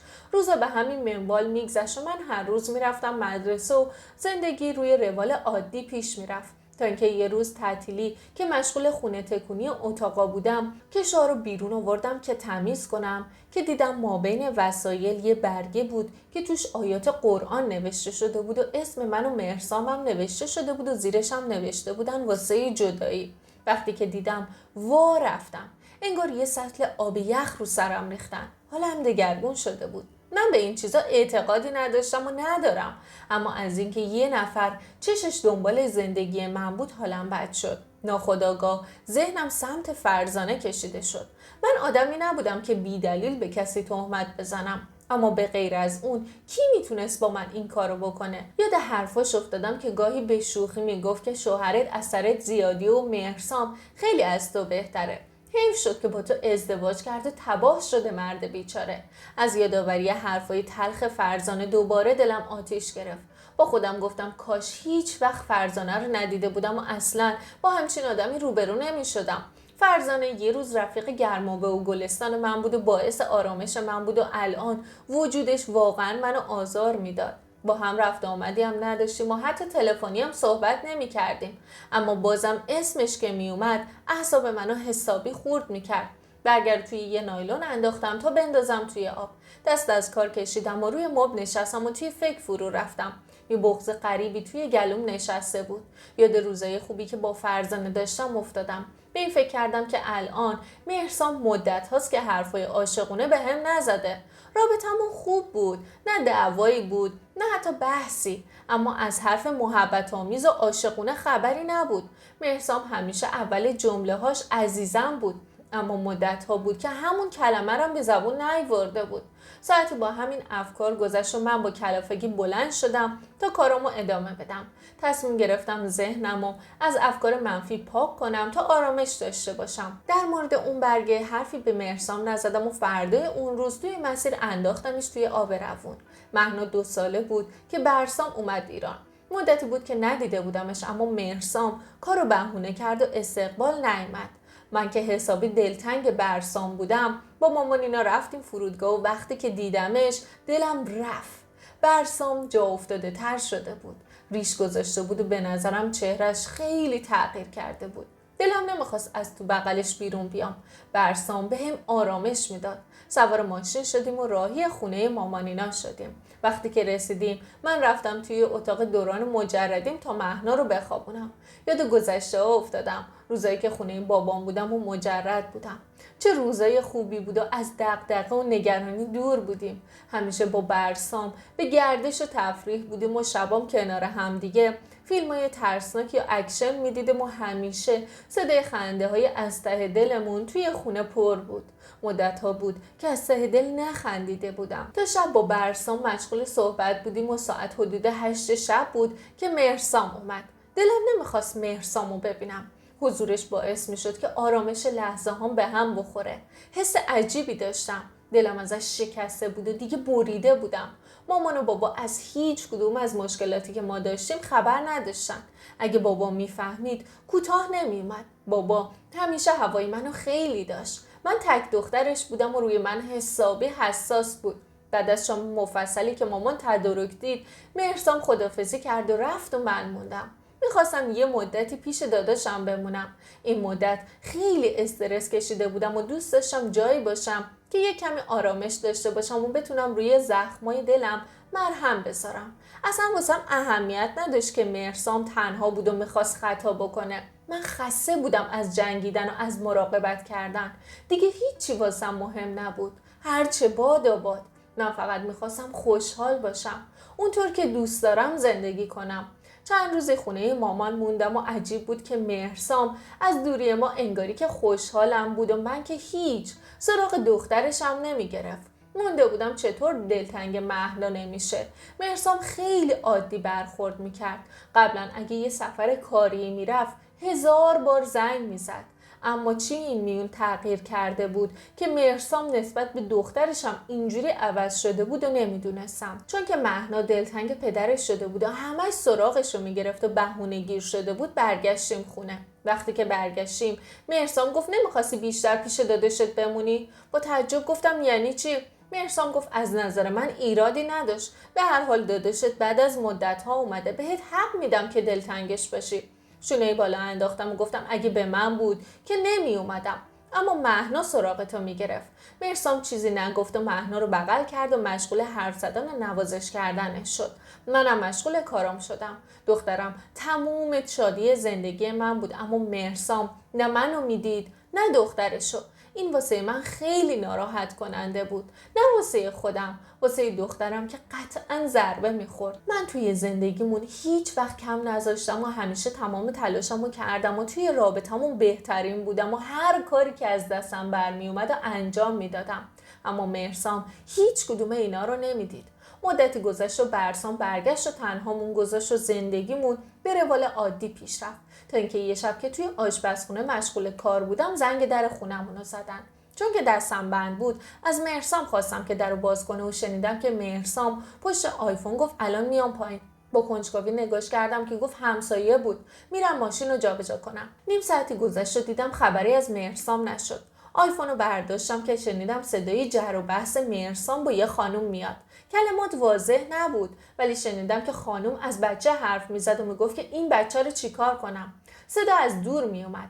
وقتی که دیدم چیزی عایدم نمیشه به سمت پنجره رفتم و دیدم یه خانومی پیچید توی کوچه و مهرسامم با کلافگی دستشو تکون میداد. سریع آماده شدم و رفتم پایین که ببینم چه خبره. اما هنوز از در خروجی ساختمون بیرون نرفته بودم که با مهرسام شونه به شونه شدم. منو که دید رنگ از صورتش پرید. پرسیدم چی شده؟ گفت هیچی، سر جای پارک بحثمون شد. برگشتیم خونه، اما به نظرم همه چیز عجیب بود. 2 روز گذشته یه شب که خونه خاله مهرسام شام دعوت بودیم، من راجع به مهرسام از دختر خالش یه چیزی شنیدم که حسابی شوکه شدم.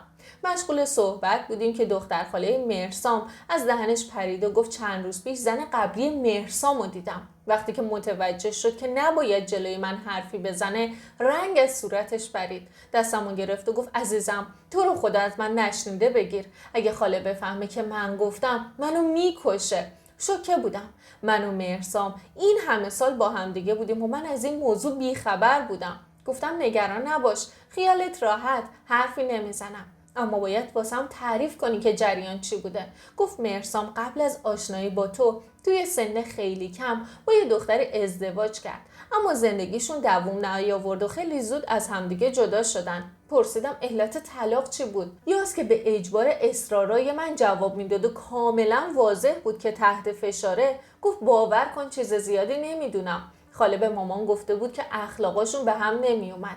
هر روز دعوا و جنگ اعصاب داشتن و با هم دیگه نمی ساختن. وقتی که دیدم یاس تمایل به ادامه صحبت درباره این موضوع نداره، دیگه بحثو تموم کردم. اما وجودم پر از تلاطم بود. کاش اون روز خونه خاله مهرسام نمی رفتیم. کاش با یاس اصلا حرف نمی زدم. کاش اصلا این موضوع رو نمی فهمیدم. موقع شام اینقدر توی خودم بودم که مهرسام پرسید برکه چیزی شده؟ چرا تو فکری؟ چرا قیافه گرفتی؟ اخماتو باز کن، حالا فکر میکنن با هم دیگه مشکلی داریم.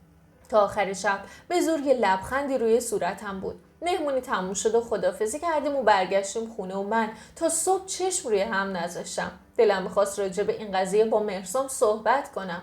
من حق داشتم ازش بپرسم و حساب پس بگیرم، اما به یاس قول داده بودم و نمیخواستم که زیر قولم بزنم. چند روز گذشت و من میدیدم که مهرسام خیلی توی فکره. یه شب با کلافگی اومد خونه و گفت که میخوام راجع به یه موضوع مهمی باهات حرف بزنم. وقتی که نشستم مهرسام گفت چرا تا حالا بهم چیزی نگفته بودی؟ موضوع به این مهمی و چرا از من پنهون کردی؟ با تعجب گفتم کدوم موضوع؟ داری از چی حرف میزنی؟ مهرسام با صراحت گفت این که توی بچگی بهت تجاوز شده. با شنیدن این حرف دلم کنده شد.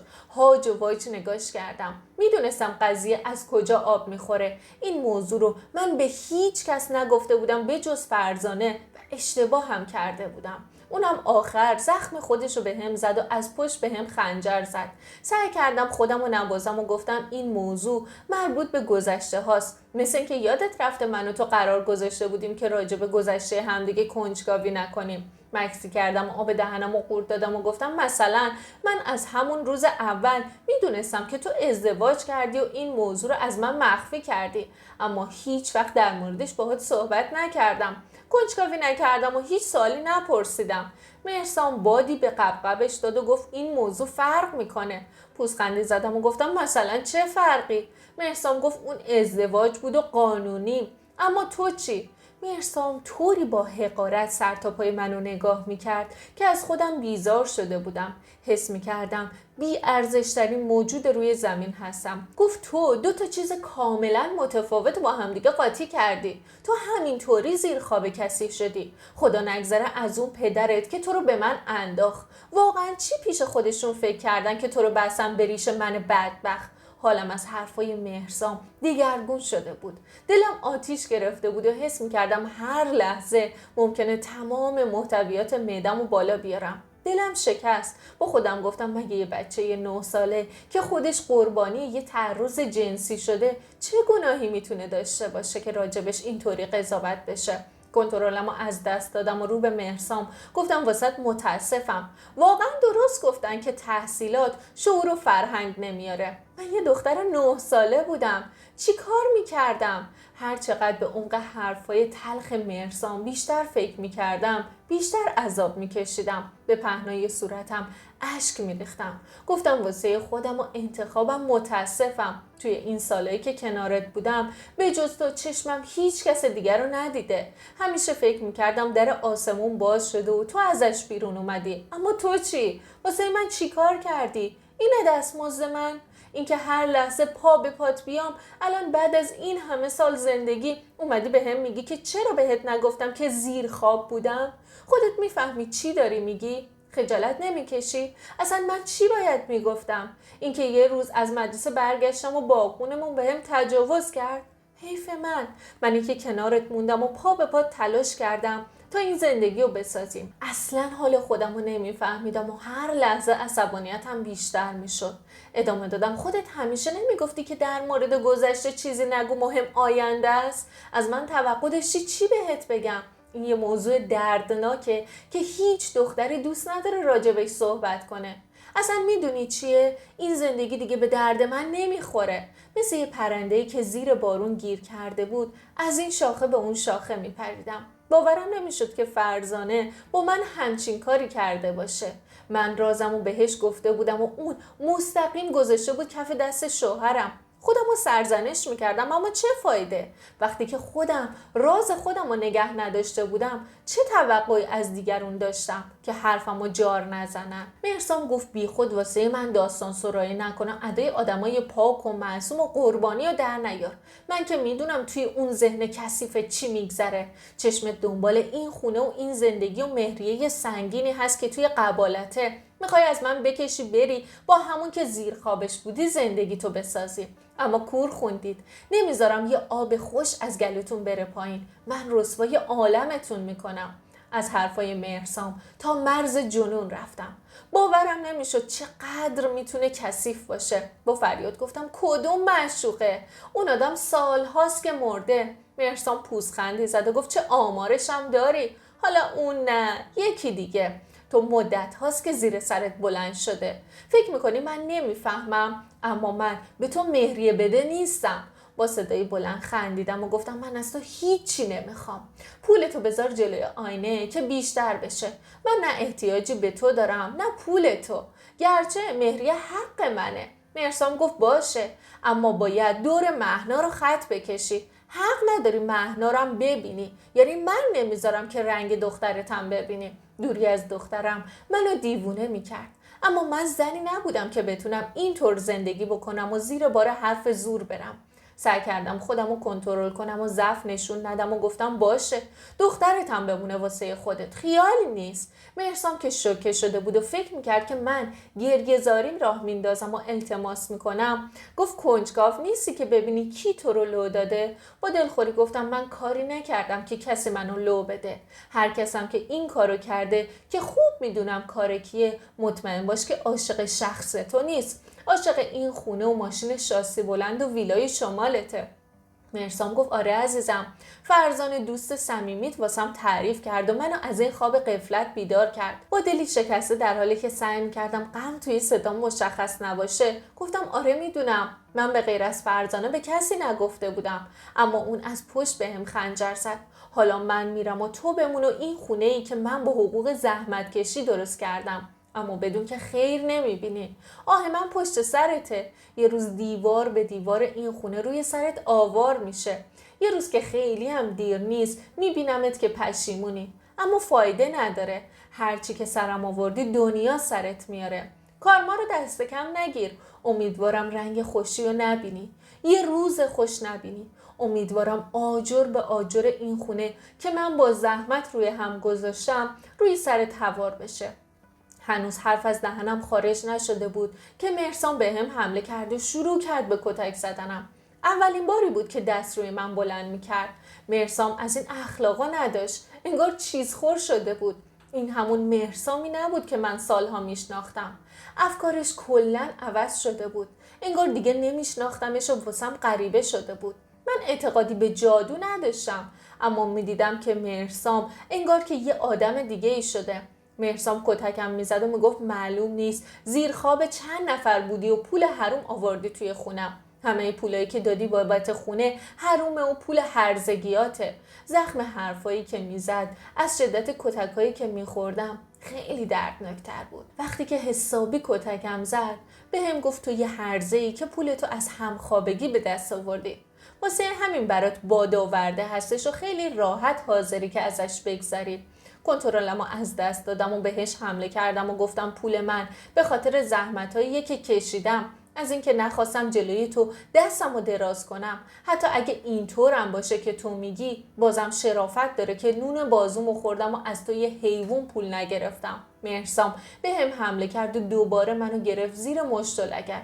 خودم هم نمیدونستم بعد از این همه کتکی که خوردم چطوری زنده موندم. کتکم میزد و به هم تهمتای هرزگی میزد. با عربده به سمت اتاق خواب هلم داد و گفت گم شو از خونه من بیرون. جای هرزه ها توی خونه من نیست، جای تو توی خیابونه. دخترم گریه میکرد و هیچ کاری از دست من بر نمیومد. مهرسام با خشم چمدونو از توی کمد بیرون آورد و گفت زود وسایلتو جمع کن و گم شو بیرون. نمیخوام دیگه چشمم بهت بیفته. نمیخوام یه دقیقه بیشتر اینجا بمونی. با اشکایی که به حق حق تبدیل شده بود وسایلمو جمع کردم و میونه چشمای برزخی و پر از خشم و کینه مهرسام و گریه های مهنا از خونه بیرون اومدم. نیم ساعتی توی خیابونا قدم زدم و تصمیم گرفتم برم پزشکی قانونی. رفتم بیمارستان و میخواستم به خاطر کتکایی که مهرسام بهم زده طول درمان بگیرم و شکایت کنم. کارم که تموم شد رفتم سمت خونه مامانینا.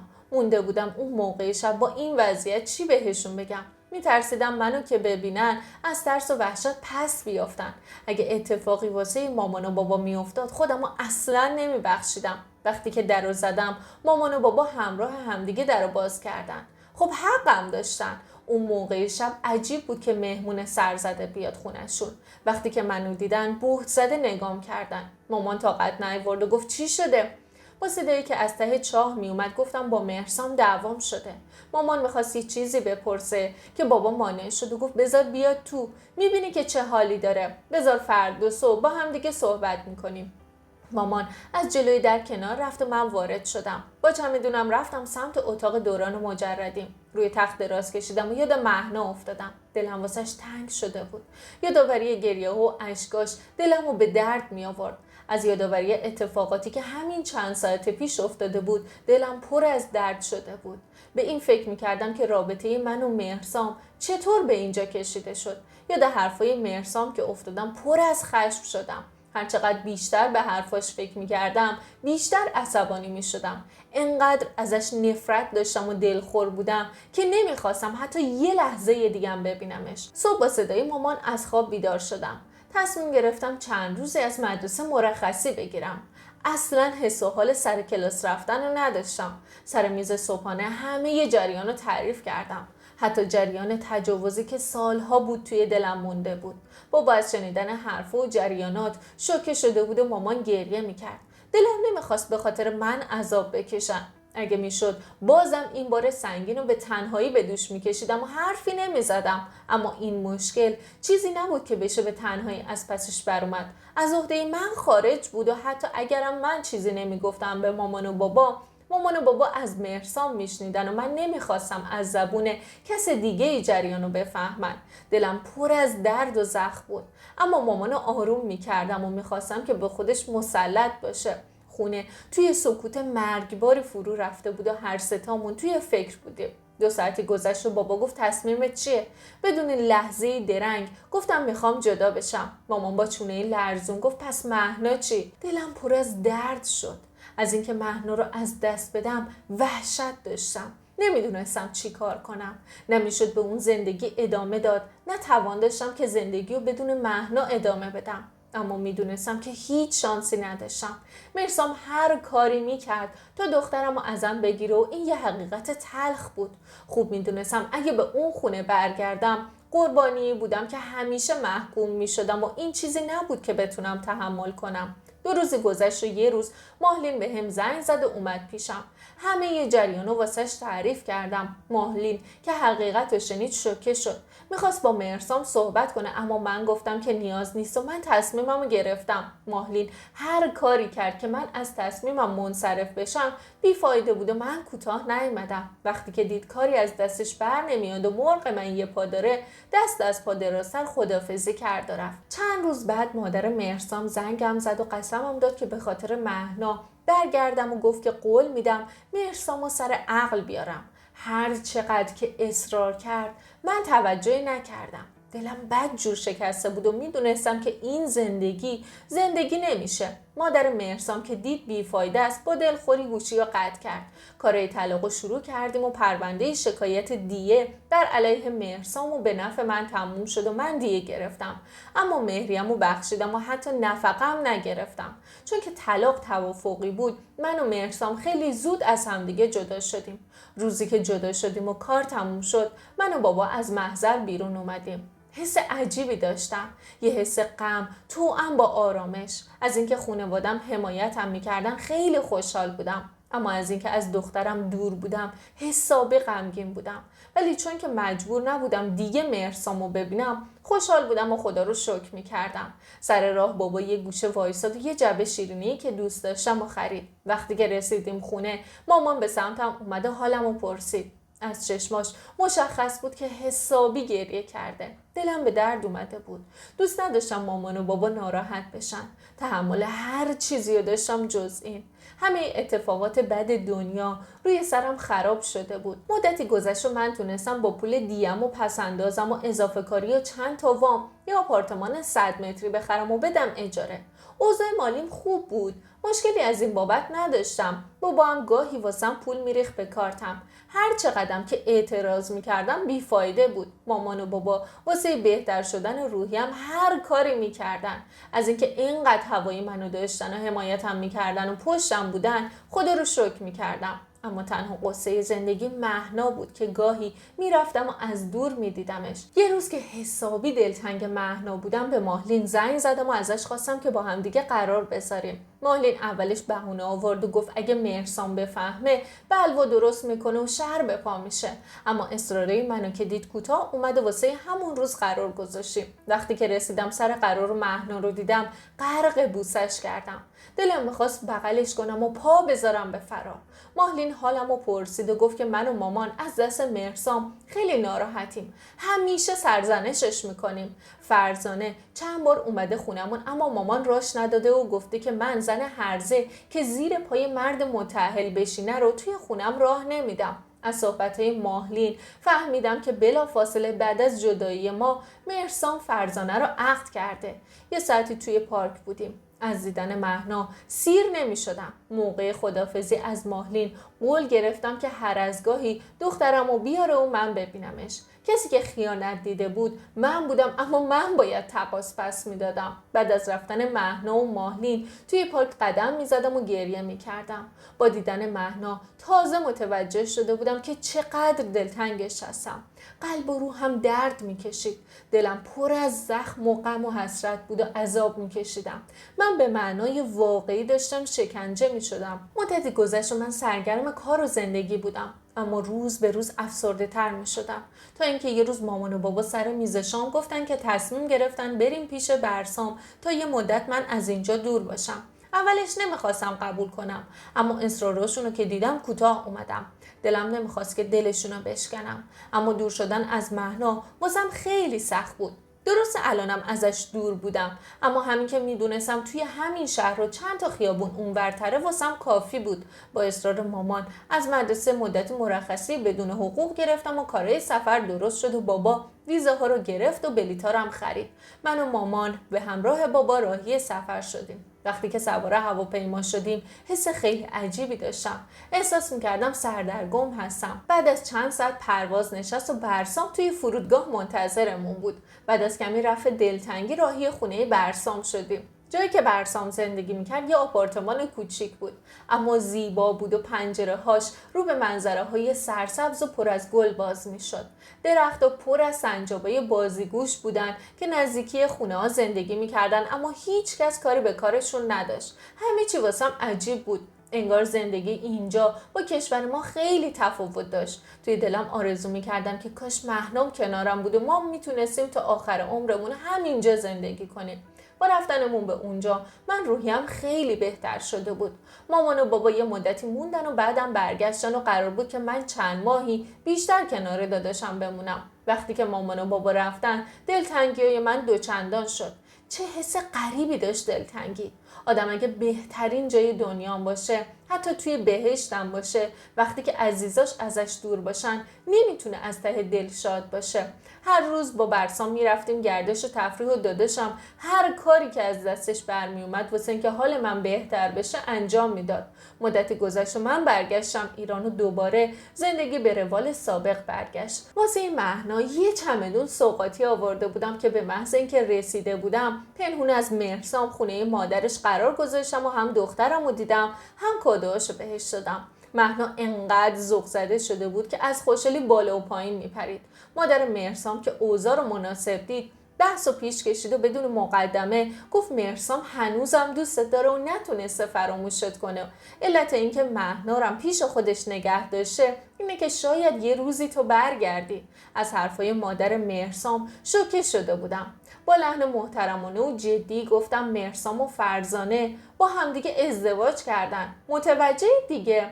مالین که عصبانیت منو دید به مادرش چشم و ابرو اومد و بحث همونجا تموم شد. 4-5 سالی به همین منوال گذشت و من چند بار دیگه پیش برسام رفتم تا اینکه یه روز که توی مدرسه بودم دیدم مهنا به هم زنگ زد و گفت مامان میتونم یه مدت بیام پیش تو؟ صدای دخترم حالت بغض و گریه داشت. با نگرانی گفتم عزیزم چیزی شده؟ گفت ببینمت بهت میگم. با ماهلین هماهنگ کردم که مهنا رو ببره خونه مامانم، چون که بچه‌ها امتحان داشتن خودم نمیتونستم اون لحظه مرخصی بگیرم، اما تازه دل تو دلم نبود تا برسم خونه و ببینم چه خبر شده.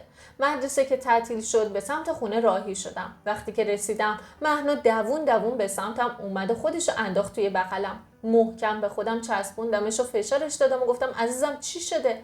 مهنا چیزایی میگفت که شنیدنش واسم شوکه کننده بود. گفت مامان ما رو از خونه انداختن بیرون. تا شب توی خیابونا بودیم. بابا عصبانی بود و داد میزد. من ازش میترسیدم. توی اتاق خونه مادر جون قایم شده بودم و گریه میکردم. مهنا گریه میکرد و حرفایی میزد که اصلا ازشون سر در نمی آوردم. هر طور بود آرومش کردم و خوابوندمش و به ماهلین زنگ زدم که ببینم ماجرا از چه قراره. با حرف ماهلین شوکه شده بودم. ماهلین گفت فرزانه تمام اموال مهرسامو بالا کشیده. الانم هیچ خبری ازش نیست. آب شده رفته توی زمین. مهرسام داره سکته میکنه.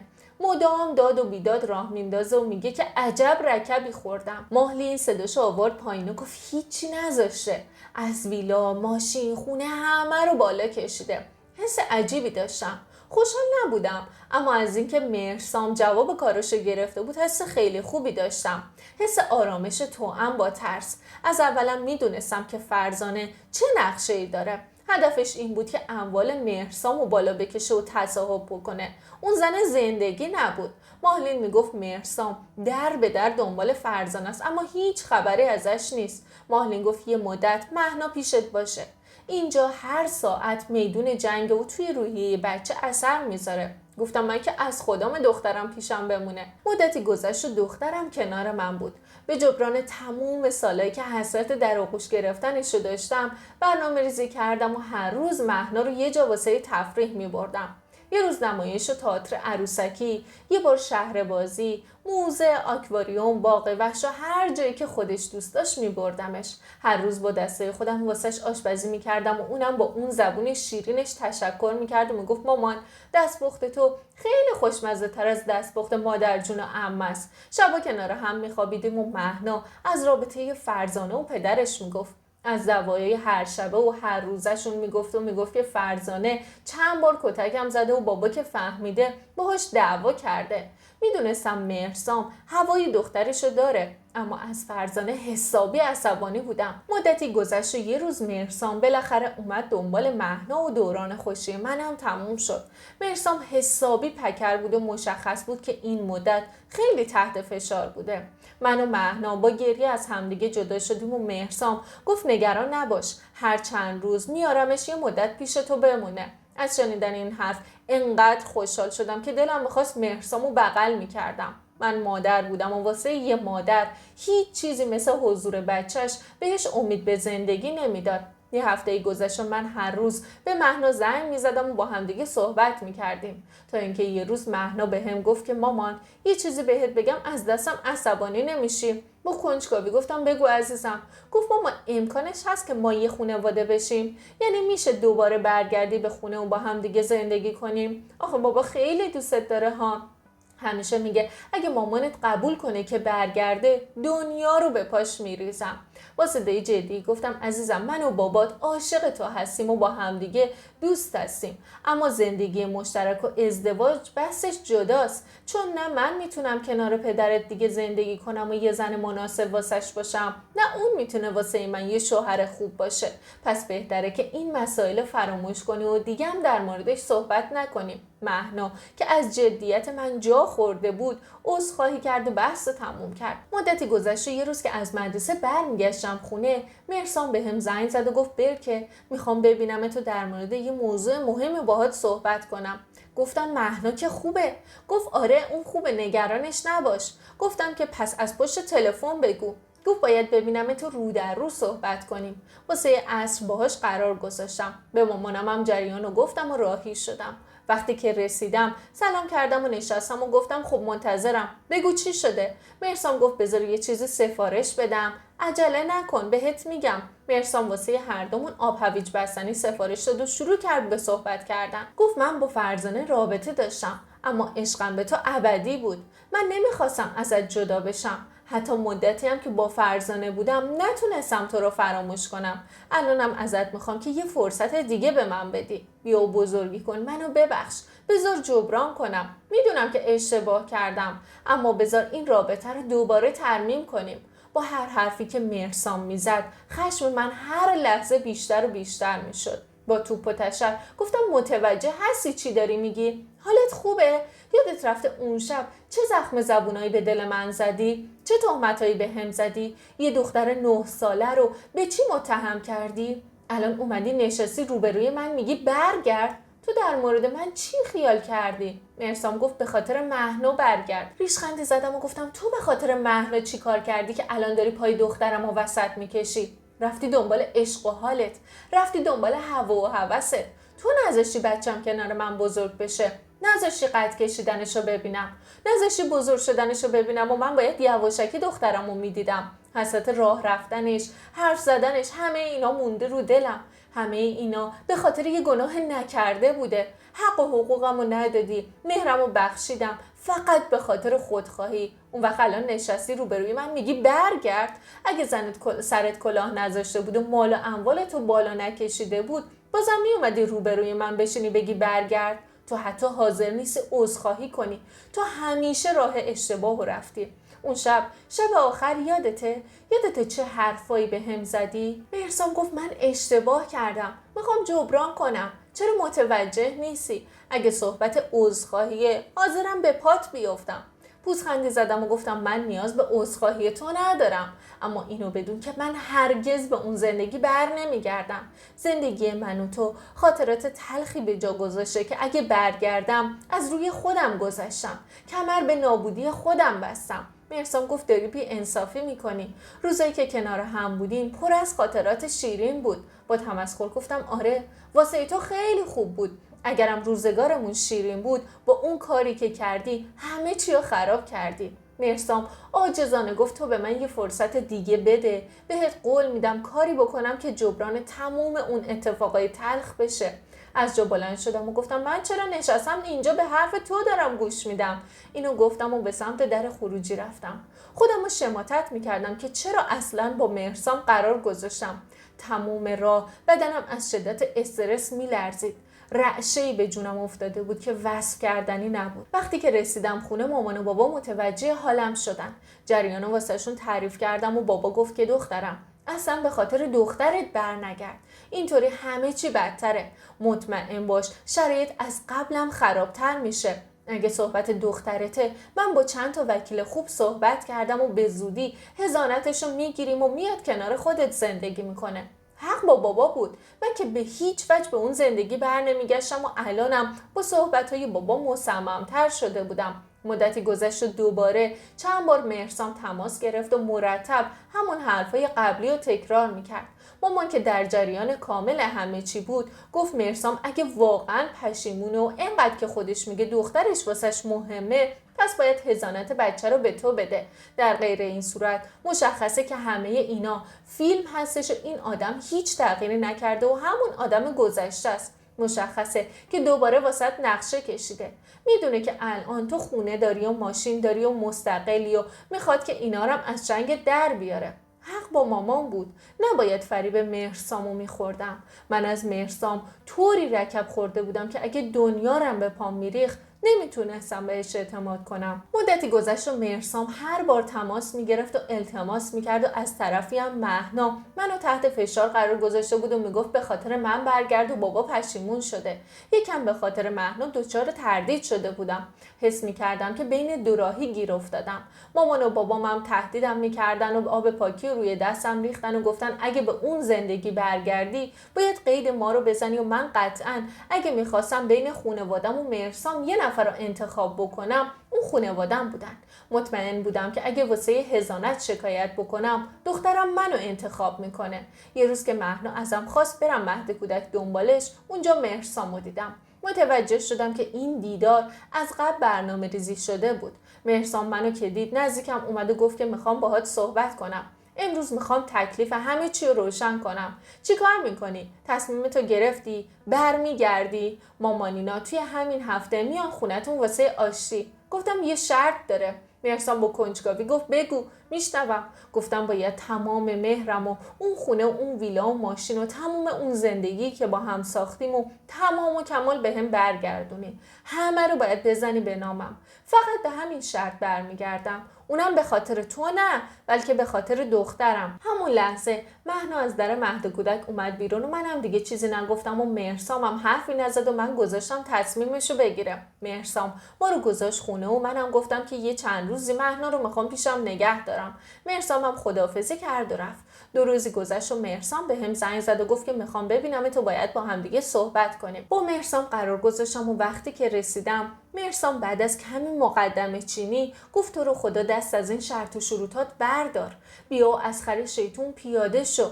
پشت پا به بخت خودت نزن. با زندگیمون بازی نکن. سر مادر بودنت معامله نکن. به خدا من پشیمونم. بذار به خاطر مهنا برگردیم به زندگیمون. از اینکه دوباره حرفای تکراری و همیشگیشو میزد عصبانی شدم. گفتم کدوم زندگی؟ کدوم بخت؟ تو فکر کردی من میتونم فراموش کنم اون شبو که با هم چی کار کردیم؟ مهرسام گفت داری سر دخترت معامله میکنی. گفتم من حقمو میخوام به اضافه حضانت دخترم. اینو بده برمیگردم. مهرسام گفت من ورشکست شدم. مالی ندارم. چرا متوجه نیستی؟ پوزخندی زدم و گفتم تو اون مهندس تازه کار 15 سال پیش نیستی. منم اون دختر 18 ساله 20 سال پیش نیستم که حاضر باشم بیام تو زیرزمین مادرت باهات زندگی کنم و با نداریات بسازم. اینم میدونم که بابت یه نقشه کشی ساده چقدر هزینه میگیری. خوب میدونم که چقدر اعتبار داری. از آپارتمانای پیش فروشت هم خبر دارم. آخه توسط یکی از دوستای مشترکمون متوجه وضعیت مهرسام شده بودم و میدونستم که مهرسام اون قدرام که میگفت و وانمود میکرد ندار نیست و دستش خالی نیست. از اینکه میخواست منو با دست خالی و هیچ و پوچ راضی کنه که برگردم و حاضر نبود که حقمو بده کفری شده بودم. مهرسام هاج و واج نگاه میکرد. گفتم که من حرفامو زدم. حقمو بده. نه بیشتر نه کمتر. مهرسام گفت مثل من دیگه پیدا نمی کنی. اشتباه نکن. از جام بلند شدم و گفتم من با تو هیچ بحثی ندارم. تو هم باید به من ثابت کنی که هنوز عاشقی یا نه. مهرسام گفت چقدر عوض شدی، چه آدم پول پرستی شدی، من ندارم که چیزی به نامت کنم. شونه بالا انداختم و گفتم منم نمیتونم گذشت کنم و ببخشم. به مادرتم بگو که تشریف نیاره. اینو گفتم و بدون خداحافظی ازش دور شدم. باورم نمیشد مهرسام هنوز مثل گذشته هاست، هیچ تغییری نکرده بود و هنوزم همون آدم پول پرست و خسیس قدیم بود. حق با مامان و بابا بود. این همه بلا سرش اومده بود و سرش به سنگ خورده بود، اما هنوزم تنبیه نشده بود و تغییری نکرده بود. وقتی که رسیدم خونه همه چی رو واسه مامانم تعریف کردم. شب مادر مهرسام زنگ زد تا قرار مدار بذاره که مامان آب پاکی و ریخ رو دستش و گفت سالار خان گفتن که تشریف نیارید چون که نمیخوان کدورتی پیش بیاد. مادر مهرسام حسابی بهش برخورد. با وجود غرور همیشگیش خیلی به مامان اصرار کرد که نذاریم زندگی این دوتا جوون خراب بشه و اجازه بدید که به خاطر مهنا هم که شده به هم دیگه برگردن. اما مامانم همون حرفو بازم تکرار کرد. من و مهرسام مدتی همدیگر رو ندیدیم تا اینکه یه روز مهرسام زنگ زد و گفت که میخوام حضانت مهنا رو به تو بدم. حس میکردم معجزه شده بود. انقدر خوشحال بودم که احساس میکردم خوابه. تا روزی که مهرسام حضانت مهنا رو بهم بده 1000 بار مردم و زنده شدم. از فکر اینکه یه موقع پشیمون بشه و بزنه زیر همه چی استرس داشتم. نمیدونستم چی شده بود و چه اتفاقی افتاده بود که مهرسام همچین تصمیمی گرفته بود. واسه من مهم نبود. تنها چیزی که اهمیت داشت این بود که قرار بود مهنا پیش من زندگی کنه. مهرسام به قول خودش عمل کرد و حضانت دخترم رو به من داد. دیگم واسه ازدواج پافشاری نکرد چون که اموالش واسش مهمتر بود. منم راضی بودم و شکایتی نداشتم. الان که این داستانو دارم واسهتون میگم مهنا کلاس 3 میره و همچنان پیش من و مامان و بابام زندگی میکنه. هفته 2 روزم میره پیش مهرسام. مهرسام یه جوری از فرزانه نارو خورده که هنوزم سمت هیچ زنی نرفته و ازدواج نکرده. از فرزانم هیچ خبری ندارم. فقط یه بار مادرش به هم زنگ زد که ازم حلالیت بگیره. اما من هیچ وقت فرزانه رو حلال نکردم و نخواهم کرد. گرچه میدونم که مهرسامم مقصر بوده. اگه فرزانه دم دستش نبود و بهش نخ نمیداد ممکن بود مهرسام با زن دیگه به من خیانت بکنه. اینم از داستان برکه. اگر این ویدیو رو دوست داشتید لایک کنید، منم سابسکرایب کنید تا ویدیوهای بعدی رو از دست ندید. فعلا